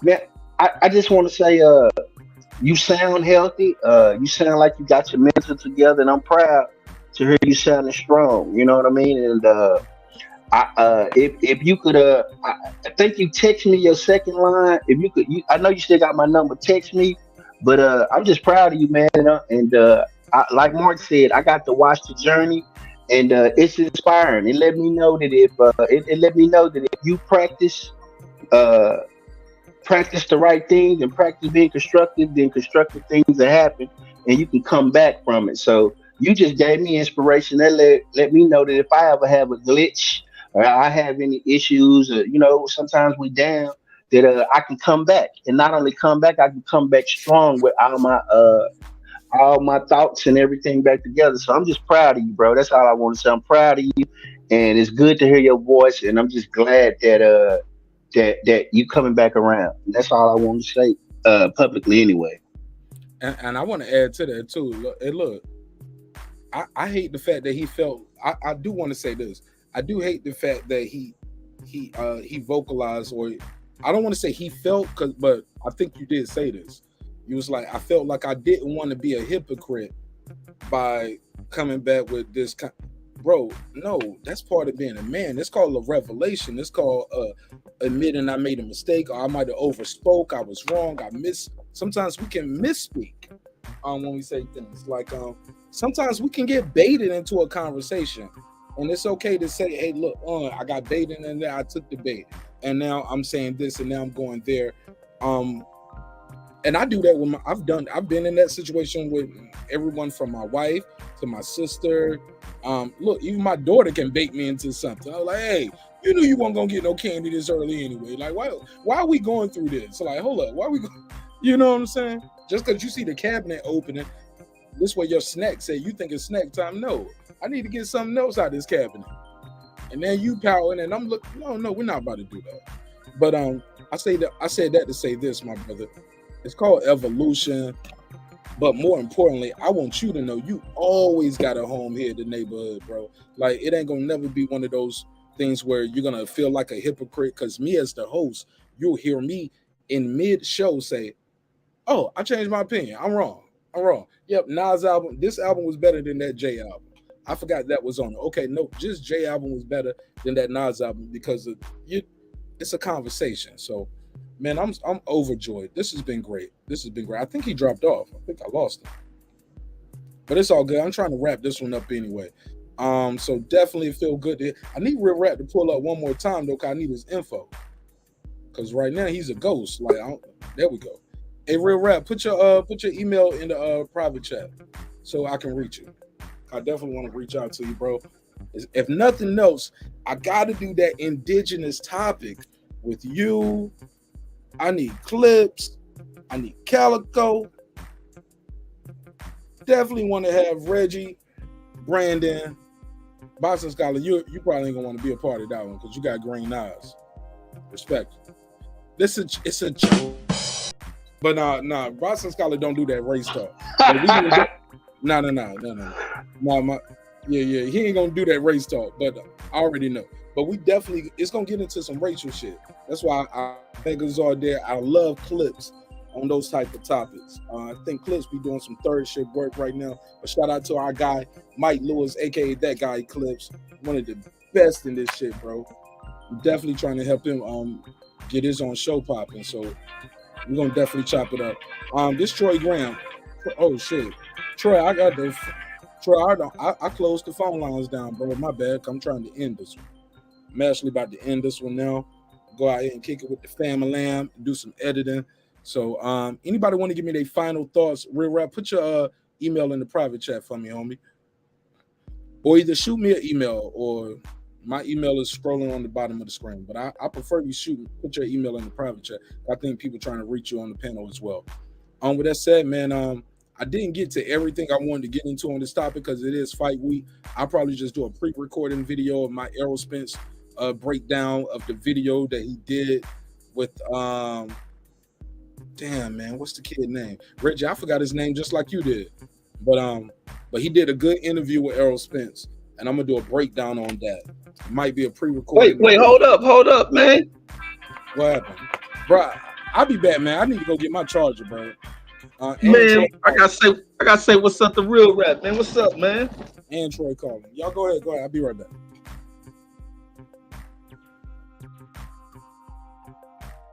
What's up? Reg, what's happening, Reg, man? What's good, Reg? Down, yeah, I had to talk to you, bro. Dog. I missed a couple of your lives, man. And I was like, bro, if I ever see that man on the panel, man, I'm gonna just jump on, bro. I don't care what I'm doing, I'm gonna jump on. Brandon too. What's good with it? I'm gonna tell you, bro, like before you go, man. Cause I was talking about that like the black stuff, dog. I'm gonna just tell you, bro. You know, for a long time, I never wanted to say you was right. You know what I'm saying? On some of the conversations that we had when it came to that, but bro, you was right, bro. You was all the way right. I've been trying to tell you, bro. You was right, bro. I had a major epiphany. I just want to hear from you, bro. Like, you know, so I feel like I said enough, man. You was right, bro. I had to tell you that. And like I said, salute to everybody in the chat, but you was right, bro. You was right, man. You was right, dog. Yeah, I mean, a lot of people just want to, like I was always saying, man, just because it sounds good, don't mean it's always the way that's right. That don't always mean it's the way it's going to go. A lot of people, even when speaking about the indigenous thing, everybody wants to live in a past existence. Like, you got to focus on what's here. Like you said, the ancestors lived that. They paved the way. What it looks like walking it all the way backwards into that time. That ain't what they put up the fights for. They put up through real struggles to defeating real ill, fucked up systems that were put in here against them. And they warrior through that shit. Our thing is to thrive, to move, to be leaders, to be innovative, moving forward. And we got to do that shit. We got to hustle. We got to push through shit. We can't worry about what white folks think of us. Fuck if they got love, if they say nice shit, it ain't about them. We got to push through it, man. And it's like, that's what I've always been saying. A lot of people don't like to hear that shit all the time. But in due time, I'm like, people will see where the hell I'm coming from with the way that I state that shit. Because like I said, I've always been black with unquestionable thoughts. And especially from where I come from. Mm-hmm.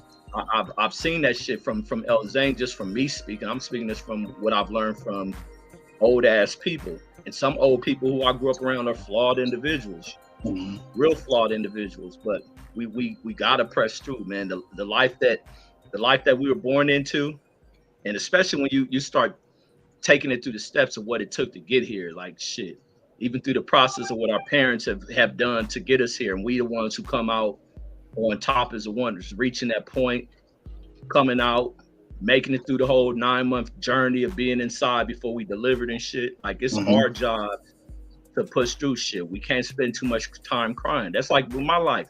Like I say, I got a life that where a nigga should have been dead, nigga should have been aborted just based on the type of parents I come from. But never let that shit hold you down. You just gotta march through life, like, and be prepared to to be able to pass whatever knowledge you gain through your experiences in life, you're gonna have to pass that shit on before you die.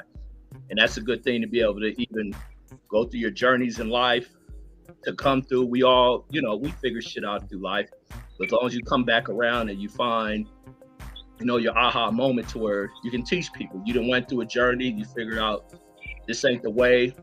You're looking at things through clear lens again and shit, but it's part of life. That's what we're gonna go through. Right. I couldn't agree more. Troy Graham just called in. Shout out to my guy Troy Graham. Troy Graham just pulled up in the neighborhood. What up, Troy? I just want to tell that brother who was on, whose name escapes me at the moment. Real rap. Huh? Real rap, yeah. Proud of him, man. That's a great story. Hopefully you'll jump on it and you can get him and his father on. Because those are the stories we need to hear, not this regurgitated nonsense about gloves. These are the stories that help you grow. Right. These are the stories that'll touch people and take them somewhere. And the fact is, I'm ashamed that all this intelligence that has the same hue as me hasn't figured that out yet. They always go for the low hanging fruit. You want to know why? Because someone's paying them to do that. That's what. I'll put a case on that. And they will never come out and admit it.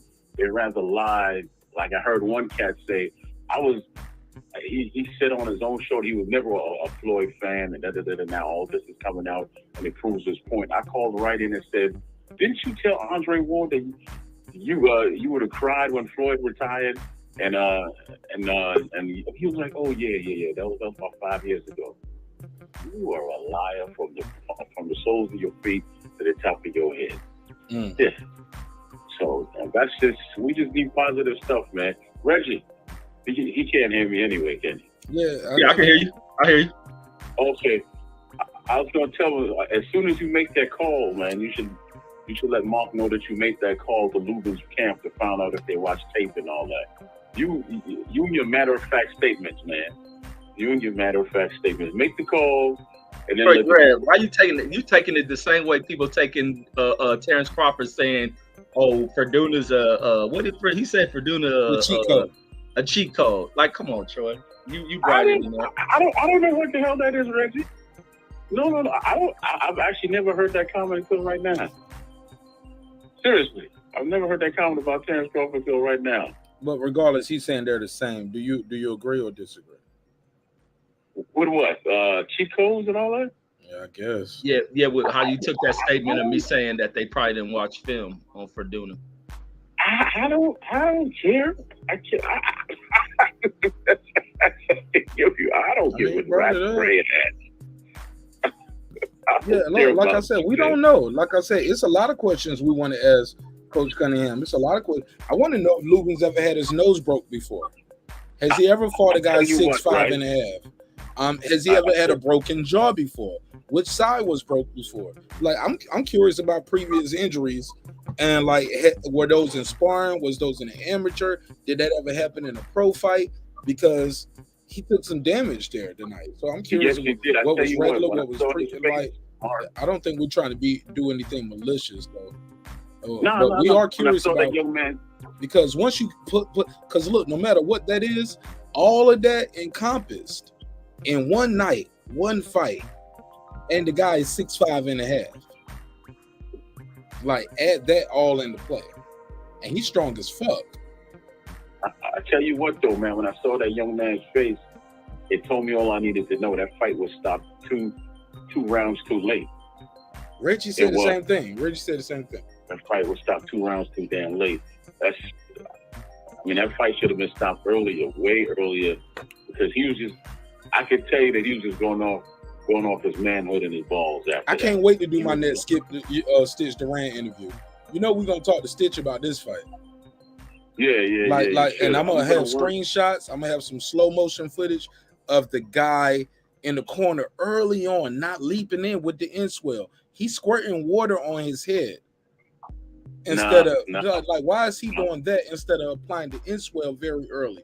Like, I want to talk to Stitch Duran about guys blowing their nose and broken bone with the broken. Like we got some new information now. Shout out to Uncle Stitch. It's blow your eye up and all that too. So that's another reason why you don't want to blow your nose. Yeah, we a lot of Yeah, but it's easier said than done. The guy's gonna blow because your natural reaction, you feel it there. You feel it there. It's like it's running. It's like snot. It feels like snot, bro. You know what I'm saying? Like when even if it ain't a real break, but even if you just got a little slight fracture and you got a nose blood, it feels like the natural reaction is to blow your nose. You feel like you need to breathe. Do, right? I'll tell you what I'm gonna do because I've been in and up and down with my strength and all that. Okay. I'm gonna try to get Brother Cunningham, and if I can, then I'm faster on the major, and he'll go ahead and do it, and I'll chill out because my strength hasn't been what it's supposed to be. So yeah. Well, definitely tell Major Key I want to be a part of that interview. I got some questions. Make amends between me and Major Key. Tell him I still got love. You keep asking me to play Moses, man. Nah. Hey, look. Hey, who's Pharaoh? Pharaoh's out. Like, who's God in this? Like, what you mean play Moses? Talking between Pharaoh and God. Like, I'm none of the three, homie. I ain't on that level, homie. I'm just a man. Yeah. I'm just a YouTuber. I ain't on that level. I'm just hey, y'all see Erickson Lubin new post? No. What he said? Oh man, he was humble, man. He even put the damn Martin picture when Martin got lumped up by Tommy Hearns on his shit. It's on his IG or Twitter. Bro. Is it on his Instagram or is it on his Twitter? On his Instagram. All right, let me pull him up. Erickson Lubin. All right, man. Well, y'all have a good morning and good night. And I'll go ahead and work on this Brother Cunningham and see what I can do. See if I can be a part of that, Troy. I need to be a part of that. I got some good questions. Hey, Troy, I appreciate the words of encouragement as well, bro. Oh, okay. There you go, man. Well, bless up yourself, brother. All right. Yes, sir, man. Much respect, man. Much respect. Lubin has a beautiful little girl too, and he eating good. 4 hours later, he had no booze. Look at him. You see my screen. Lubin out here stunting on that nigga had no booze 4 hours ago. Let me share my screen, cause like I said, man, this ain't no diss, man. Like, we love these boxes. We love our sport. We don't like the false narratives. I thank God so far Lubin has not bitten the devil's bait and fallen into the trap of, okay, now I got an excuse for the loss. You get what I'm saying? He didn't go back and look at his Jamel fighting like, did that nigga have a Gatorade bottle? Because you know what I'm saying, Harrison Day, he be drinking different. But I ain't gonna lie. Now that's the case. If we ever want to talk about something, we should always never forget that Gatorade bottle, because Harrison had a serious thing that we could talk about and make a conversation, and nobody questioned Jamal about it or his trainer, and we just act like that never happened in all interviews. The commission, anybody who's in charge to make sure that don't happen, where all they got is water bottles. Why do you have a Gatorade bottle that we can't, like, you get what I'm saying? I ain't saying he did nothing nefarious, but he clearly is breaking the rules. But I'm like, damn, y'all didn't catch that in the fight, because they back turned. You worried about your fighter. You checking on your fighter. But the cameraman caught it, like the TV people caught it, like, but they didn't catch it. You ain't even thinking about it. But the thing is, though, why is that even there? How do you have that there? Who don't know the rules? Derrick James know the rules, right? Oh, don't everybody speak at one time. Some great questions, man. Some great questions. Yeah, like I ain't saying he did nothing nefarious, but he got more of a case. Look, Harrison got more of a case, but you know why? It goes away. Harrison ain't popular. He don't interview on your favorite YouTube daddy channel. It don't fit the narrative. But you know what? Brothers win against Deontay Wilder. Now everything they do. Oh yeah, now it can be criticized. But when they was saying that shit right there, like, Harrison had a case, but it couldn't be criticized on YouTube. No. where he passed the drug test. But Harrison had a good point. He said it could have been Gatorade. It could have been Pedialyte. Things that replenish your body, gives you muscles, replace things that you're losing naturally in the fight. Nah, you ain't gonna fail no drug test. It's Pedialyte. It's Gatorade. It's Sprite, nigga. Whatever it is. It ain't no water bottle. And we had to take water bottles from you. And we the champs. But we signed a contract and you still the A side. That's why that shit kills me with that Devin thing where people's like, yo, I hate that Devin had to acquiesce. I said, that's the way it's always been, youngster. Whoever got the bag makes the rules. And you know that when you're getting into any of these games. So I hate when people try to act like things are different when your favorite fighter lose. It's only okay when it only comes in question when your favorite fighter lose. But I'll digress, man. Anybody got any final thoughts? I don't want an extra hour longer than I wanted to go, but I appreciate everybody being here. I really appreciate Real Rap, the Boxing Scholar, Reggie Owens, Brandon Washington for joining the panel. Shout out to everybody in the chat. I'm gonna put final thoughts on the screen. The phone lines are officially closed. Shout out to my sister Latavia. Got the best rendition of Feel the Fire on YouTube. Just type her name in and type in Feel the Fire. Matter of fact, and type in my reaction. I did a reaction to her Feel the Fire when we did an open mic night. So let's do these final thoughts. And I really appreciate y'all, man. Go ahead. Whoever want to go first. Well, look, bro, to your point, it takes away from credibility. You know what I'm saying? It takes away from credibility if you're reaching. I'll say it like that. If you got, hardcore facts, you know what I'm saying, you got substantial evidence, that's something different. But once again, if you going with the like some people call it scuttlebutt, or some people call it like whatever they call it. If you go on with the BS, you know what I'm saying, in order to look for an excuse as to why you lost, that's one thing that I respected about, Floyd. You know what I'm saying? I know a lot of people don't like Floyd, but the one thing that I did like is, they put in a certain amount of work, and if it was close, he gave a couple rematches. You know what I'm saying? And I think that should be throughout boxing. If it's close, let's run it back. You know what I'm saying? So, but if excuses were made, then it was like, well, F that dude. You know what I'm saying? I'm not rocking with that. Like, I feel like Pacquiao could have got a rematch had he came across like the right way. You know what I'm saying? So, just I would say to boxers and to people in general, it takes away from your credibility when there's no accountability. You know what I'm saying? So most definitely, you know what I'm saying, stay on top of that. And salute to everybody with the well wishes. Much respect to everybody out there that's on this live, and anybody that catches on the playback. Much love to my bro Mark, Brandon, and Reggie, Troy, and to the other brother that's on the panel, Boxing Salute, and much respect. Hold on. Wait a minute. Hold on. Respect. All jokes aside, I maybe my ears are bad. I'm getting old, my G. Your boy getting old. I could have sworn I heard you say shout out to your boy, Boxing Scoot. Nah. I just said boxing. I stopped at boxing. It sounded like I heard you say Boxing Scoot.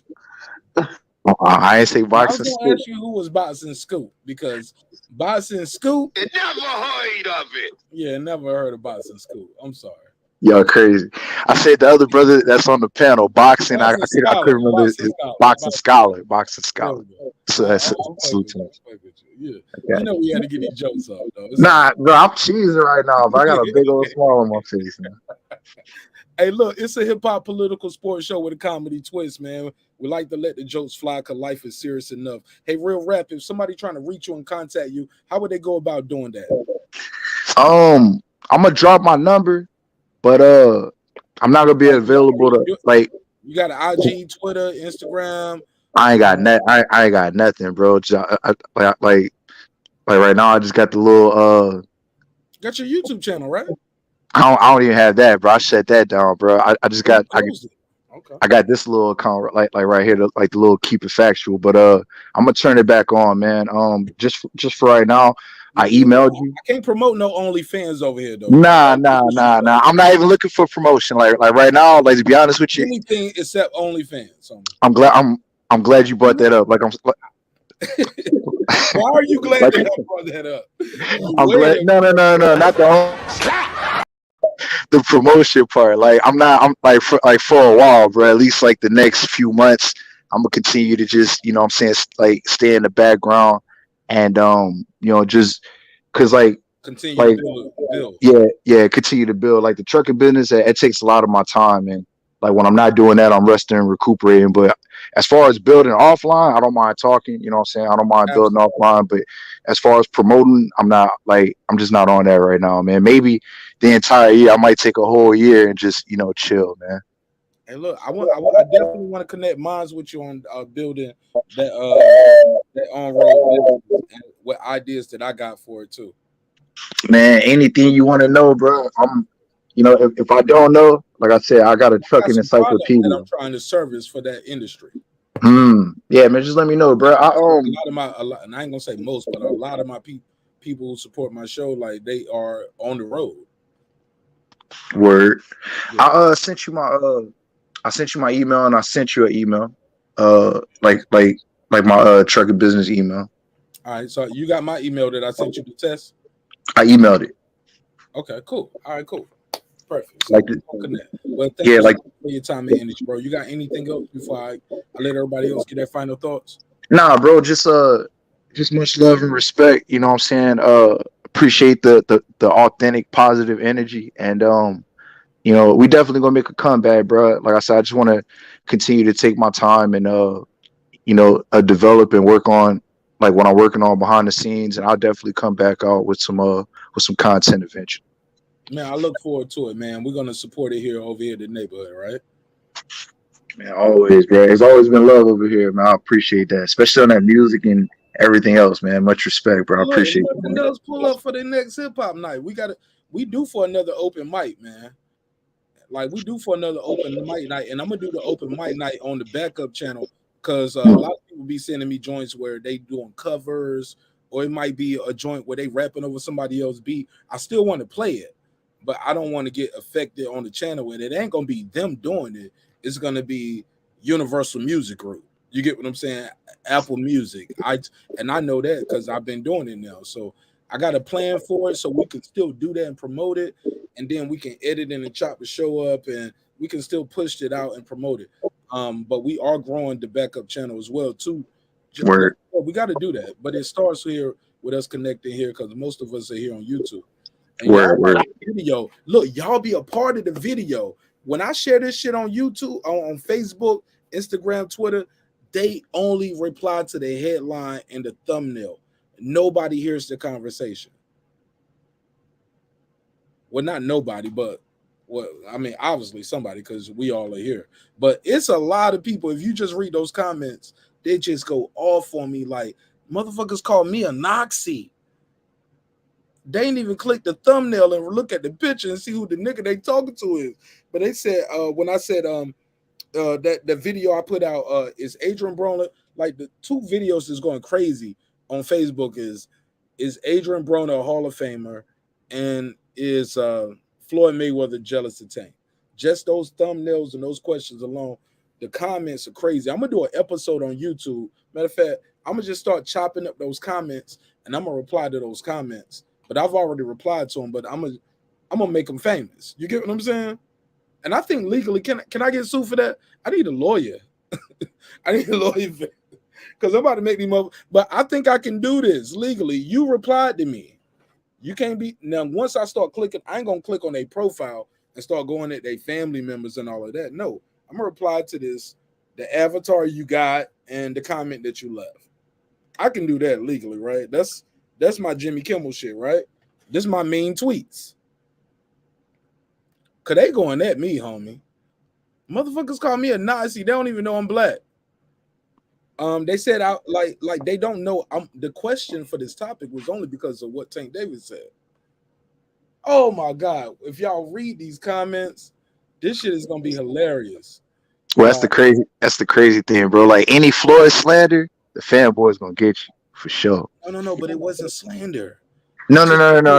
And if you watch the video, I'm saying no. Floyd Mayweather is like I realized they didn't even watch 45 seconds of the video. They ain't even let 30 seconds. That's what I'm getting at. Like what I said was to the fanboys, anything that's not positive is considered slander when it comes to Floyd. You know what I'm saying? That's why, like, you know, if you put Floyd in, like, but they ain't even a chance. They don't. Judge the book by the cover. That's what I'm saying, man. That's what I'm saying. Hey, look, but when you read my comments, you're gonna see some real niggas up there, bro, and they gonna be like, "Oh yeah," and I might be toying with something. I'll be like, "So do you owe me an apology or what?" Checkmate, Reggie. I'll be like, "Checkmate." Motherfuckers be like, "Yeah, you're right. My bad," and I'll be like, "Respect." Screenshot. Let's do this. Like I'm planning this episode. This shit gonna be fun. I'm gonna go through some of my mean tweets one day. These motherfuckers be killing me on comments on a lot of videos just off the thumbnail and the title. I was like, you think I think this? No, this is what this person said. I put the question out there based off what they said. Let's have a conversation. It was a live show. You get what I'm saying? But to call me a Nazi. Well, it's a good thing they don't listen to the show, because if they think think you a Nazi, I hate to see what they would call me. No, but it's a lot of real people out there, though. I'm gonna let you know, a lot of people be real people, and like, and they are, and some people know what you know, because they are in tune. They don't just watch boxing on Facebook. I realize it's a lot of different worlds out there, bro. Boxing, Facebook, Twitter, and people only dwell sometimes in the realms where they're popular in. Does that make sense? The guy who's the biggest on Instagram or biggest on Twitter is not Jake Paul to us. Like we know Jake Paul, he's big on YouTube, but he started boxing people too. Like he's big everywhere now. He crossed over to other platforms. Like Coach Malachi was saying, like that nigga became the YouTube champ. He don't took over Twitter. That nigga Jake Paul is taking over, and Logan Paul, but Logan Paul is trash compared to Jake. We got to give it up, cause Jake be knocking motherfuckers out. Logan be losing on the cards. Logan be losing on the cards, man. But that's on the. I wonder if they gonna. I wonder when they do it. I wonder when them two do a press conference, Jake and Logan Paul. Do they ask them, or they gonna fight each other the same way they asked Charlo? Oh, well, they asked the Klitschko's that a long time ago. So if you trying to say it's a black or white thing, Brandon, checkmate. Like that's no, the Paul brothers been asked, and they have been asked. But more importantly, like I'm talking about real boxers, heavyweights, Klitschko's. They definitely was trying to push them against each other for a couple years. Brandon, I don't know how old you are, but Jake Paul got a belt. You know, this been done in boxing. You know how old I am. 25-year-old Brandon. I'm fucking with. I will. Hey, look at me. I'm trying. Hey, look at me. I try to diss a nigga, but I try to give him a compliment at the same time. Look at me. I'm slick, right? They call it a backhand compliment. Absolutely, yeah. But Brandon, you know they did that with the Klitschko's, though, sir. You know what I'm saying? They was trying to put them. It was other twins in boxing before Charlo's, and they were white guys too. Like it happens. Brothers been together. Like they as Darrell and they as Anthony and damn man, Andre and Anthony Darrell. I said I froze and I got an interview with him on my channel. You can't think of the other one. Shout out to the dog, Andre. Andre. Yeah, I said it. Yeah. Stop, Brandon. Stop hating on me, man. Brandon hate when I do shame, and I know Reggie hate when I do shameless promotion. But if not, Look, I got to do an interview with the bosses. If not, I ain't legit. That's what they think. But I'm like, no, man. Even still, I can do an interview with everybody. My opinion is my opinion, and that don't mean I'm right. And there's gonna be times I'm wrong when I pick these fights. But we don't have to live by it and die by it and say everybody cheated on the black man. Sometimes the black guy just lost. Maybe that nigga that, hey, look, some of that smoking weed in the projects with the niggas caught up with him that night. I ain't talking about Errol and Lubin. I'm just speaking in general. You get what I'm saying? We seen motherfuckers smoke Newports and blow that shit in the motherfucking face at the press conference. Get his ass beat. Like, oh shit, they cheating on the black man. No, man. Sometimes you lose to the better fighter. And sometimes, yes, corruption does exist. Corruption is alive. I second that. And it starts with the Supreme.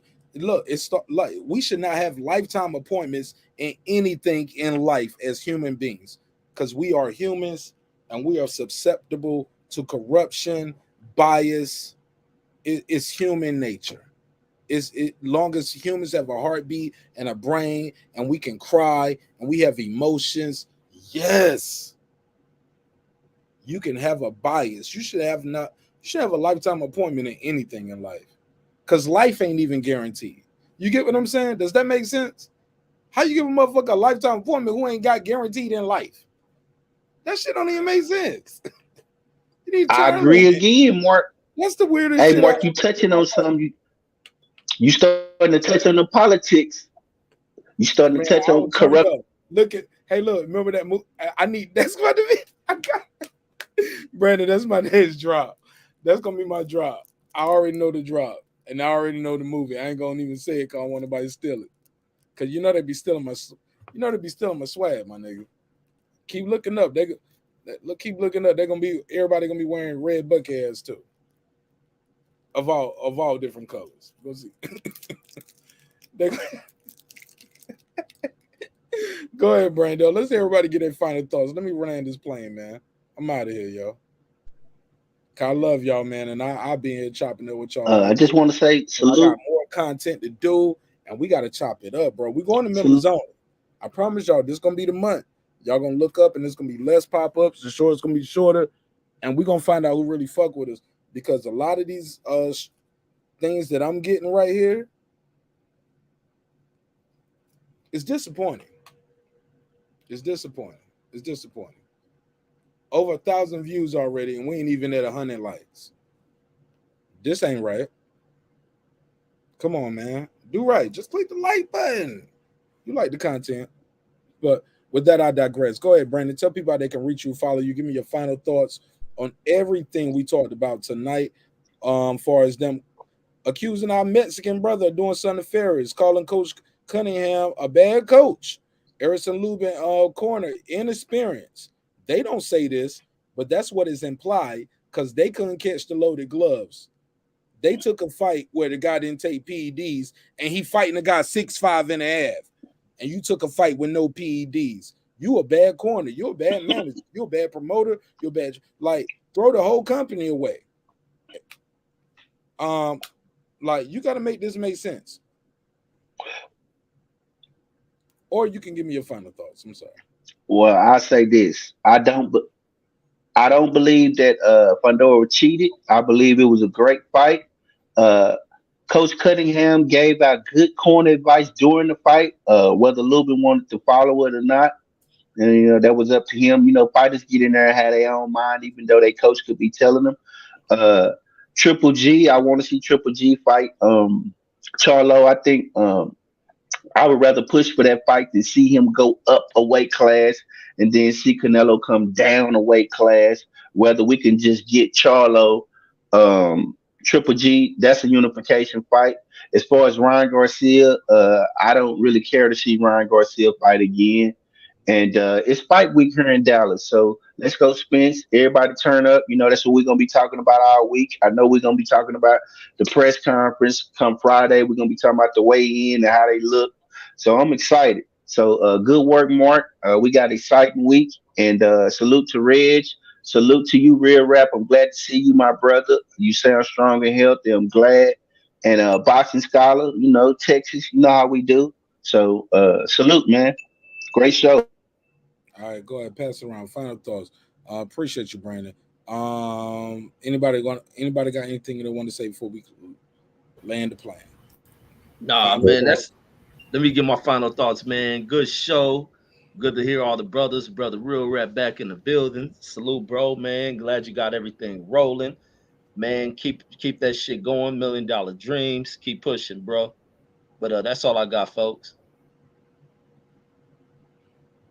I appreciate it, man. Boston Scholar, talk to me, homie. Final thoughts. Final Fans are thought. crying robbery, racism, cheating at the every laws. Spence Ugas fight week. What you got for me? Close it out. What you got? Final Oh, thought. as far as Lubin goes, it seems like Lubin is a good sport. Like he said, he posted that picture, so he's able to laugh. And I think he's young, he's gonna move on from this loss, and he's not gonna take the bait. And if he keeps getting asked about it, and he makes any negative comments to uh the barbershop dude, he's gonna come on crying. Oh, we protect fighters, and we did this for you, we did that, even though he didn't ask for it. I mean, no, it wasn't. Oh, that's the crazy part. He gonna feel like he owed something. Yeah, he owed him for he did because he did something he didn't ask him to do. Yeah, he gonna come out crying about how they protect black fighters and these black fighters don't show him no love and they done with. It's gonna be a whole rant about that, but I don't yeah, see the that's Eric Lubin shit that Reggie was talking about. I'm gonna go to his Twitter though. But Reggie said he made a joke about it. So maybe it's on his Twitter instead of his Instagram. Let me go to his Instagram. and as far as the Ugas versus Spence fight. This Yeah. fight's gonna be good, man. I don't see any scenario where it's just stinks up the dress. Stylistically wise, it's gonna be a good fight. And I think the title makes a fighter 30% better. Ugas got a title. I think he's gonna be better than he was in the Manny Pacquiao fight. And it's gonna be an exciting fight, man. I'm interested to see how this one goes.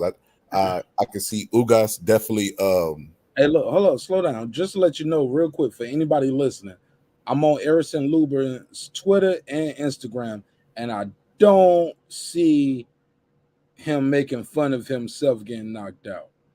Yeah, I don't see that. I just want people to know I'm on his Twitter right now, and I got another screen open on his Twitter, and I'm looking at the stories. So, Reggie, screenshot that, send it to me. I don't see it on the reel. Is it on the? It ain't on the reels. It ain't on the videos. He's not tagged in. I'm on his official page, and I'm following Errol Lubin. So I didn't get that. Yeah, I don't see him making fun of himself getting knocked out. His last, a matter of fact, let me share the screen so y'all know what I mean when I say these things. Please continue, Boston Scholar. I apologize. No, you good. I want to see. I'm interested too to see. But yeah, I think the Spence versus Ugas fight is going to be very, very interesting. The crowd's going to be into it. It's in Dallas. It's going to be really, really exciting. I'm interested to see how Spence. I know he's going to start off slow because ring rust, and Ugas knows what he's up against. He's fighting Spence in his hometown, and they always say you're down 2 rounds. So I think he's going to come out a little bit fast. It's going to be an exciting fight. I cannot wait for that fight. I'm going to be at the fight. I hope I see Brandon there. Brandon always pulling up on the show. I hope he better not be no Spence fan and not pull up to the fight. You going to the Spence fight? Yeah. You in Dallas? Nah, I'm right down the. I can drive. I'm in Texas. I know you in Texas, but you ain't in Dallas though, right? Nah, I'm gonna drive there the day before. All right. I might pull up on this shit, man. Man, I'm excited. I'm a monster, yo. Low key, I be thinking like, yo, I be thinking I'm that nigga sometimes, and I can do some shit like that. Like, yo, I fly in Saturday, watch the fight, get on the plane, and get up the next morning and fly right back. You like, I ain't like, it ain't no, you know what I'm saying? I don't need no. Bring my book bag, homie. Bring my army duffel. Crazy, bro. Let's go. Like I went to that. on my back, I don't want it, homie. I'm out of here. You know what I'm saying? And Texas is a state that I can bring the pistol to, nigga. Yeah, Texas wide open. Whole time I'm walking around Texas, nigga, I'm like John Wick in this motherfucker, yo. Legally. Hey, you like the Wild Wild West down here. We got reciprocity, homie. Like, yeah. My Georgia gun license cool, nigga. I walk around with y'all with a backpack. Y'all know anytime I pull out, pop out on me like a slinky. Go up and down the stairs in pairs. Bang, bang, bang. Real talk, I ain't bro. going to fight though. I ain't going to. It's But I just really want to go eat some grits and shrimp with Brandon one day. It probably won't be this fight. Brandon, when we get that Spence versus Crawford, we gonna meet in person, bro. But I ain't pulling up. I'm capping, y'all. I'm capping. I ain't pulling up for this Spence Ugas fight. I ain't buying the fight. This is not what I wanted. Like it's almost like is yo. Let's say somebody told you, hey, you're gonna get Bruce Lee about to train you in self-defense, right? Brandon, you listening? You still there? Real rap. Okay, I think I got boxing scholar real rap. You still with me, right? yeah. All Yeah. right. So you got Bruce Lee training you for self-defense. Y'all still with me, right? Yeah, go ahead. And you sit here thinking like, you know what, Bruce Lee teaching me self-defense. This got to be great, right? But then this nigga right here on the screen show up. Nah. You trick me. You trick me, nigga. You trick me. I need the Will Smith slap. I need the Kenny Porter slap. I need that Fresh Prince of Bel-Air slap. Like no. Said the Kenny Porter slap. This is not Bruce Lee, nigga. Hey, to be fair, he do teach. Yo, that's it. That's how we gonna end it. Bruce Lee don't teach gun training that he do. Just to be fair, it ain't no being fair. That was the last bar. That was the comedy twist. You crazy? You want to shoot somebody some bail, but go ahead. But nah, man. Man said the Kenny Porter slap, bro. That's hilarious. That happened in real life. I know. I know. That ain't no cat. I know. I ain't picking on nobody. Did I tell a lie? Nah. Somebody stopped me when I stopped telling the truth.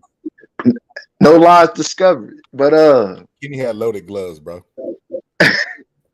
He had loaded palms, my nigga.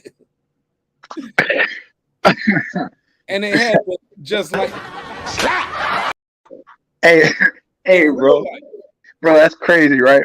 I was on YouTube, just final thought. I was on YouTube just BSing, man, last night. And they got this competition, bro. White people are crazy. I want y'all to know that, man. They came out with this underground sport called, it's like slap fighting. Bro, when I say I cried laughing for like 10 minutes, man. Like they put the powder and everything. I was like, man, Mike Epps would be proud from How High. That character, man, he'd be proud, dog. When I say Cass is getting smacked, like basically like the way it go is two people across the table. They'll put powder on their hands, and you got 5 rounds to knock the other man out. And the way that Cass be falling, like you would think it was a Deontay Wilder punch, dog. Like they be out of there, man. And that's what that Kenny Porter slap reminded me of.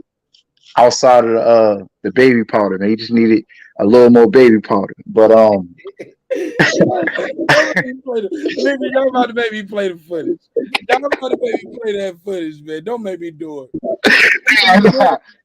Next time, because I overdo it.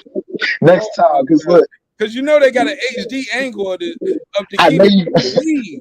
I know you gotta go, bro. It's amazing, bro. I know you got. Look at Kenny Porter's bob and weave. This is in real time. Like, come on, baby. Like, watch this shit. Watch. Like, I can't believe I'm doing this. Bam. That took. Look. So it wasn't a punch. It's an open hand. Get out of my face. I feel threatened. That's a Marshawn Lynch. I mean, this happened in real life. God. That's a LaDainian Tomlinson stiff arm, bro. I believe Kenny Porter might have had some PEDs. Maybe, man. I think he was on the juice, man. Because he's too old to be able to do, like, if we want to use that logic shit, that same Negro logic, Kenny Porter is too old to be able to push this nigga that many feet away. But check this though. Like that, I'm a real rat. I look, I ain't trying to pick on nobody. I'm just saying this happened. This happened in real life. Hey, it was aerodynamic, you know what I'm saying? Because, like, you know, the nigga hair challenge and shit. So, you know, every Reggie crazy, man. I'm reading Reggie comment. But look, bro, I wouldn't even go on. Home, man. I need to leave everybody alone. Look, I'm gonna just say this, bro. Because I know you gotta go. Like if you're talking about some shit hit you like a ton of bricks. No, the Kenny Porter mush hit you like a ton of bricks. That Kenny Porter mush. Let me at him. Let me at him. Oh man, that's crazy. Great footwork too, by the way. This nigga had the whole why order.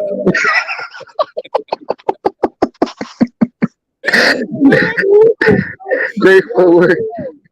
The footwork was amazing. He hit the lady. Yo, when niggas sent me this shit, bro, they don't send me most. Why order? Oh, that nigga ain't nowhere near you. Hold on. Let's see it one more time. Now, right here, he goes for a leaping left hook. Your opponent is between the ref, another ref, a ringer, like you push past one ref. You got a referee and a ring girl right here. Like, this ain't how we do boxing. Hey, who's the girl? Is that Kenny's girl? I don't know who it is. Respectfully. That's not even the whole fucking point. See, now I got to take it off screen because I don't want to get sued. Hey, look, but we got to keep it a buck, homie.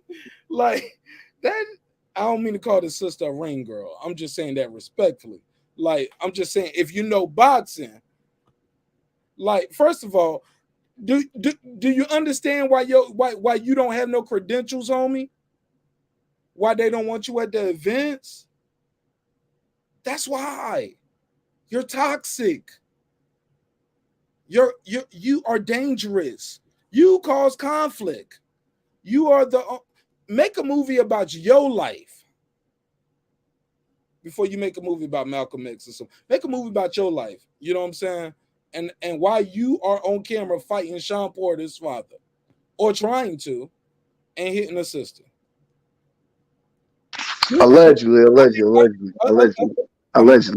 Because there's another angle to that. You know what I'm saying? Hold on. I don't want to get sued. Hold on. Let's close this out, but let's keep it a buck. At the end of the day, that is not that man on camera swinging. Did I lie? I don't want to get sued. Did I lie right now? No. Like the part about hitting the girlfriend, like there's another angle. Like, what did I say? I said girlfriend? Yeah, like he didn't. I didn't say girlfriend. I'm sorry. It's all good. It's all good. Okay, let's just say this, guys. I did say that in jest, in comedy. That's why I said allegedly. I don't want to get Will Smith slapped neither. Like, keep my friend's name out, because I don't know who this lady is, and respect to this woman, because this is not her fault. She should press charges on him. It should really be barbershop. And she should sue. He assaulted her. Whoever she is, she got hit, right? I'm gonna just say allegedly, bro. Man, we're going to do that on another one, bro. I'm gonna just say allegedly to keep everything legal and safe for you. Allegedly. It looked like, but that ain't my business. Even if it did, I said all I had to say this. Mm-hmm. Was Kenny Porter on PEDs? Kenny Porter was on some, bro, because that footwork was amazing. Footwork was amazing. Look, bro, I'm gonna let you close out your show, man. I just wanted to say this thing. I'm ready for the. I low key. I kind of want to do the whole episode there. I need Punch Drunk on the episode because he interviewed Kenny Porter after this. Well, look, I'm gonna just say this much, and you know, a whole video on this. Like, we got to make this major. I'll help you, bro. I'll help you. But look, to be fair, it is another angle. You know what I'm saying? Mm-hmm. Is it an angle? Hold up. Before you said it's a different angle. Is it? There's another angle. Does he land a punch? No. No, and the like the female, he doesn't, and that's being fair. That's being all the way fair. Is it an angle where is it an angle where they had an opportunity to go handle it one-on-one, and they didn't, and Kenny Porter did not want to handle it one-on-one? I can't speak on that, but but there is another angle. What happens from that other angle that we're missing? Because I've seen 40 angles. All right, so And some makes and nobody's getting no good fade from the barbershop right now. I don't see no fades. Legally, they look physically or legally, because legally you got assaulted. He got the Chris Rock treatment before Chris Rock. I mean, and that's a fact. He the first nigga unboxing YouTube history to get the Chris Rock treatment, as far as I know, right? Did that happen? No, that's fact. No, that part is facts. I'm just saying. Yeah, that's all. That's the real rap. Keep it factual. That's facts. I'm just saying there's another angle as far as when it comes to when Baldy was rushing back, he didn't hit the female. It was another angle to that. It looked like it, but it's another angle. Yeah, she didn't get hurt. Yeah, and I'm gonna say allegedly. Absolutely. Oh yeah, I just, but I will say this. He was nowhere near about to hit Kenny Porter. He had no distance. No, that's big facts. He had no distance control. He had no reach. He didn't want to hit him. Why are you throwing the punch from that proximity? Oh, when it comes to that part, let me at him. Hey, bro, when we was kids, it was that cartoon, man. I forgot what it's called, but it had the big bulldog and the little bulldog, and the little bulldog would always try to get in the fight. You know what I'm saying? And he, for whatever reason, he could never get to the fight. That's what that reminded me of. You know what I'm saying? I can't remember the cartoon, bro, but that's basically what that amounted to. You know what I'm saying? Kenny had to put old boy in his place. You know what I'm saying? And old boy couldn't get back. He didn't want to get back, but he couldn't get back, because if he would have got back, you know, it just would have been worse for old boy. Think about it though. This nigga was scrappy dude. That's one of the cartoons. We've seen this in many cartoons, but that's Scrappy dude. And number Scrappy, let me at him.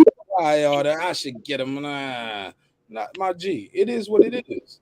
It happens. It happens. It's real life.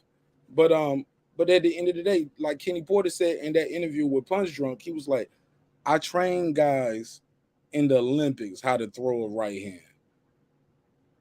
This guy is walking towards me smiling. I chose not to close the hand. I chose not to swing the hand. I just pushed him back a little bit. That's what Kenny Porter said. He just pushed him back a little bit. He didn't stop. Look, Will Smith did more than Kenny Porter did. Nobody calling, hey, look, put that on the show. Put that on the show. Was that a conspiracy? I mean, I'm just saying, Will Smith caught back and threw that the left hand, the right hand of Hancock. This was pre-COVID, you know what I'm saying? So I'm gonna just say that Kenny Porter is a genius, you know, and he knew that old boy would have to, you know, keep his distance, you know what I'm saying? So he pushed that hand, you know what I'm saying, in order to keep that distance, because he knew some kind of way, you know, it's pre-COVID, some type of pandemic was gonna happen, man. So you know, he needed that space. Pre-COVID, you know, Kenny is a genius. It ain't no love for the struggle shop, yo. It is what it is, man. Yo, y'all give y'all final shop, yo. Shout out to the struggle shop, yo. It is what it is, and I said what I said, yo. Well, that shit cap, yo. That shit lost all credibility. Like the little credibility they had, that shit is for caskets, homie. That shit is over. No evidence, no credibility. Nothing to stand on that other than conspiracy theories. I'm not fucking with that. If you fuck with that shit after this, yo, without an apology for even creating a false narrative, you are a part of the problem. And I said that first. It's your man Martinez, Breaking Beats, Boxing Scholar, Real Rap. Y'all got anything y'all want to say, man, before I land this plane? No, we can land it. Love y'all. I hope y'all love y'all. Go ahead, Ray. I'm sorry. Last thing, bro, because y'all was talking about that Errol stuff. I just wanted to end it on boxing. Salute to Errol Spence. Salute to All this shit Ugas. is about boxing, though. Say again. All this shit is still about boxing I because know. that he ain't got no credentials, and now everything. Like, if I can't be a part of it, I gotta burn it down. No, that's a fact. Look, man, Like that's toxic, homie. And I'll do a whole. I don't Look, respect that. I'll do a whole show with you, bro. But um, I'm gonna let you lay plane and last closing thought, bro. Like I said, man, salute to Ugas, salute to Errol, man. Absolutely. Just on some more boxing to end it with even more boxing. One thing, one question that I had, which another cat couldn't answer. Once these cats do move up, you know what I'm saying? I'm speaking on Arrow. I would like to see him, getting in with Jamel. So my question was, who would Derrick James choose if that fight was to go down? Because they share a trainer. But that's just some future thoughts for in the future. You know what I'm saying? I definitely am excited because once this Ugas thing is done, we finally get that Bud and Arrow. You know what I'm saying? If Arrow could get out of the Ugas fight, because I want to give Ugas his whole respect. But if Errol can get through that, you know what I'm saying, we can get that Bud fight this year. And after that, once these cats go up to 154, it is what it is. One thing I was saying earlier, last statement is, if cats do become undisputed, I would like to see them kind of do a throwback and defend the undisputed. You know what I'm saying? Don't just get the undisputed and then just vacate. I would like to see cats defend the undisputed. But outside of that, that's what I'm looking forward to, man. See what these cats do at the next division. But salute to boxing. That's gonna be a great year. Heard somebody say in the chat, Fred's sitting in the house listening to you. 1.2 million strong and still growing, baby. It is what it is. He ain't alone. And you not neither. Boxing Scholar, you got anything you want to say to take us home, my brother? Support the real, and distance yourself from the fake. Man, it is what it is, man. Look, I just comfortable, man. I know where I'm at. Like, everybody ain't my brother, everybody ain't my enemy, everybody ain't my friend, but I understand racism is alive and well, not just in America, in this world as a whole. But look, Gary Russell admitted he had a bad shoulder. We did an episode about this. They was crying racism and that shit and racism again. But Gary Russell lost that fight. This guy stopped his corner, stopped the fight. Are we gonna accuse Kevin Cunningham, respectable black man too, right? Y'all gonna say he did something nefarious? Did Kevin Cunningham did Errol Lubin's father, Kevin Cunningham, they didn't check the gloves well? Like be careful with what these buttons that you push, because these buttons open different doors. They open different portals to different rabbit holes that you might not want to go under, because now you're gonna say he did something nefarious. He set his guy up. He did something wrong. Maybe he lost to the better man that night. He lost to a guy who was 6'5" and a half. He lost to a damn NFL tight end who knows how to box. He lost to an NBA forward, or he lost to Reggie Miller in a boxing match, bro. Some shit like that. Like, it happens. It's boxing. This guy's an anomaly. Comes from a boxing family. They understand boxing. They understand that, hey, he can dominate at a smaller weight class if he's disciplined.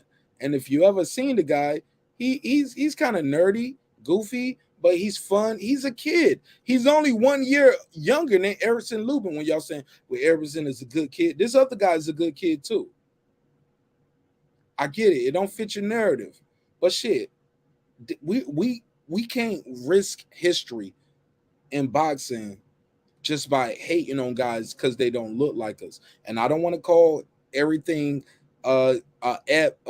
adverse opinion hating, because it's not. But once you start toying on people's emotion and the heartstring of the fabrics that are within the tapestry of the flag that makes America. When you start tugging on that racism string, like, I feel like you're baiting. I feel like it's irresponsible. I feel like what you're doing should be held financially liable when you spew those things with no credibility, no evidence. You should be ashamed of yourself. And what you are doing is poison. And this ain't just a homie. This to lottie-dottie everybody. Don't play with the racism card, because it ain't no card. It's a life thing that a lot of us deal with. And when you start just saying, hey, this guy don't deserve his credit, he cheated, he didn't take his gloves off fast enough for you. Well, the other guy left the ring and went straight to the hospital. Did we see his gloves? Well, it wasn't no PD testing. Well, why did he take those punches for 9 rounds if the gloves were loaded? Man, we got to be careful when we start pushing these buttons, because they open up different portals, different zones, and you got to stand behind that. You got to have some responsibility with your microphone. Have some responsibility with your platform. Like, you can't blame racism and for every loss that your fighter has. I can't get with it. I don't support it. And I challenge anybody to have a conversation. I don't believe in debates, because I believe a lot of times when we debate, we shut down a part of our brain for rational logic and deductive reasoning. But if anybody's open to have a conversation, I'm here for it. It's your man Martin Nash, Breaking Beats. I appreciate y'all taking your time chopping it up with me. Shout out to everybody pulled up. My email's in the private chat. If the panel want to holler at me after this, that's cool too. Let me run this 30-second outro. Let me do these shout outs, and that's cool. Shout out to K Savoy. I love you, bro. I appreciate you, man. Uncle Kenny. Where am I joining at? Where my drops at? There we go. What up? Appreciate you. Keep it factual. What up? Jonathan Richard. What up? Egg weights. What He up? said Kenny Porter was on PEDs. What up? Hey, look, Kenny Porter might have been on PEDs, but look, he ain't got to fight nobody other than fighting people who tried to say, hey, bro, motherfuckers try to say Kenny Porter bet against Sean Porter, like all kind of weirdo shit. I can't support it. I don't support it. And with that said, we gone, man. It's your man Martin Nash. Another great episode of Breaking Beats, where we break down business, entertainment, art, technology, sports, and anything else you and I feel like talking about. Always remember, it's a hip-hop political sports show with a comedy twist. We like to let the jokes fly. You know why? Because life is serious enough. Peace. This that squad, son.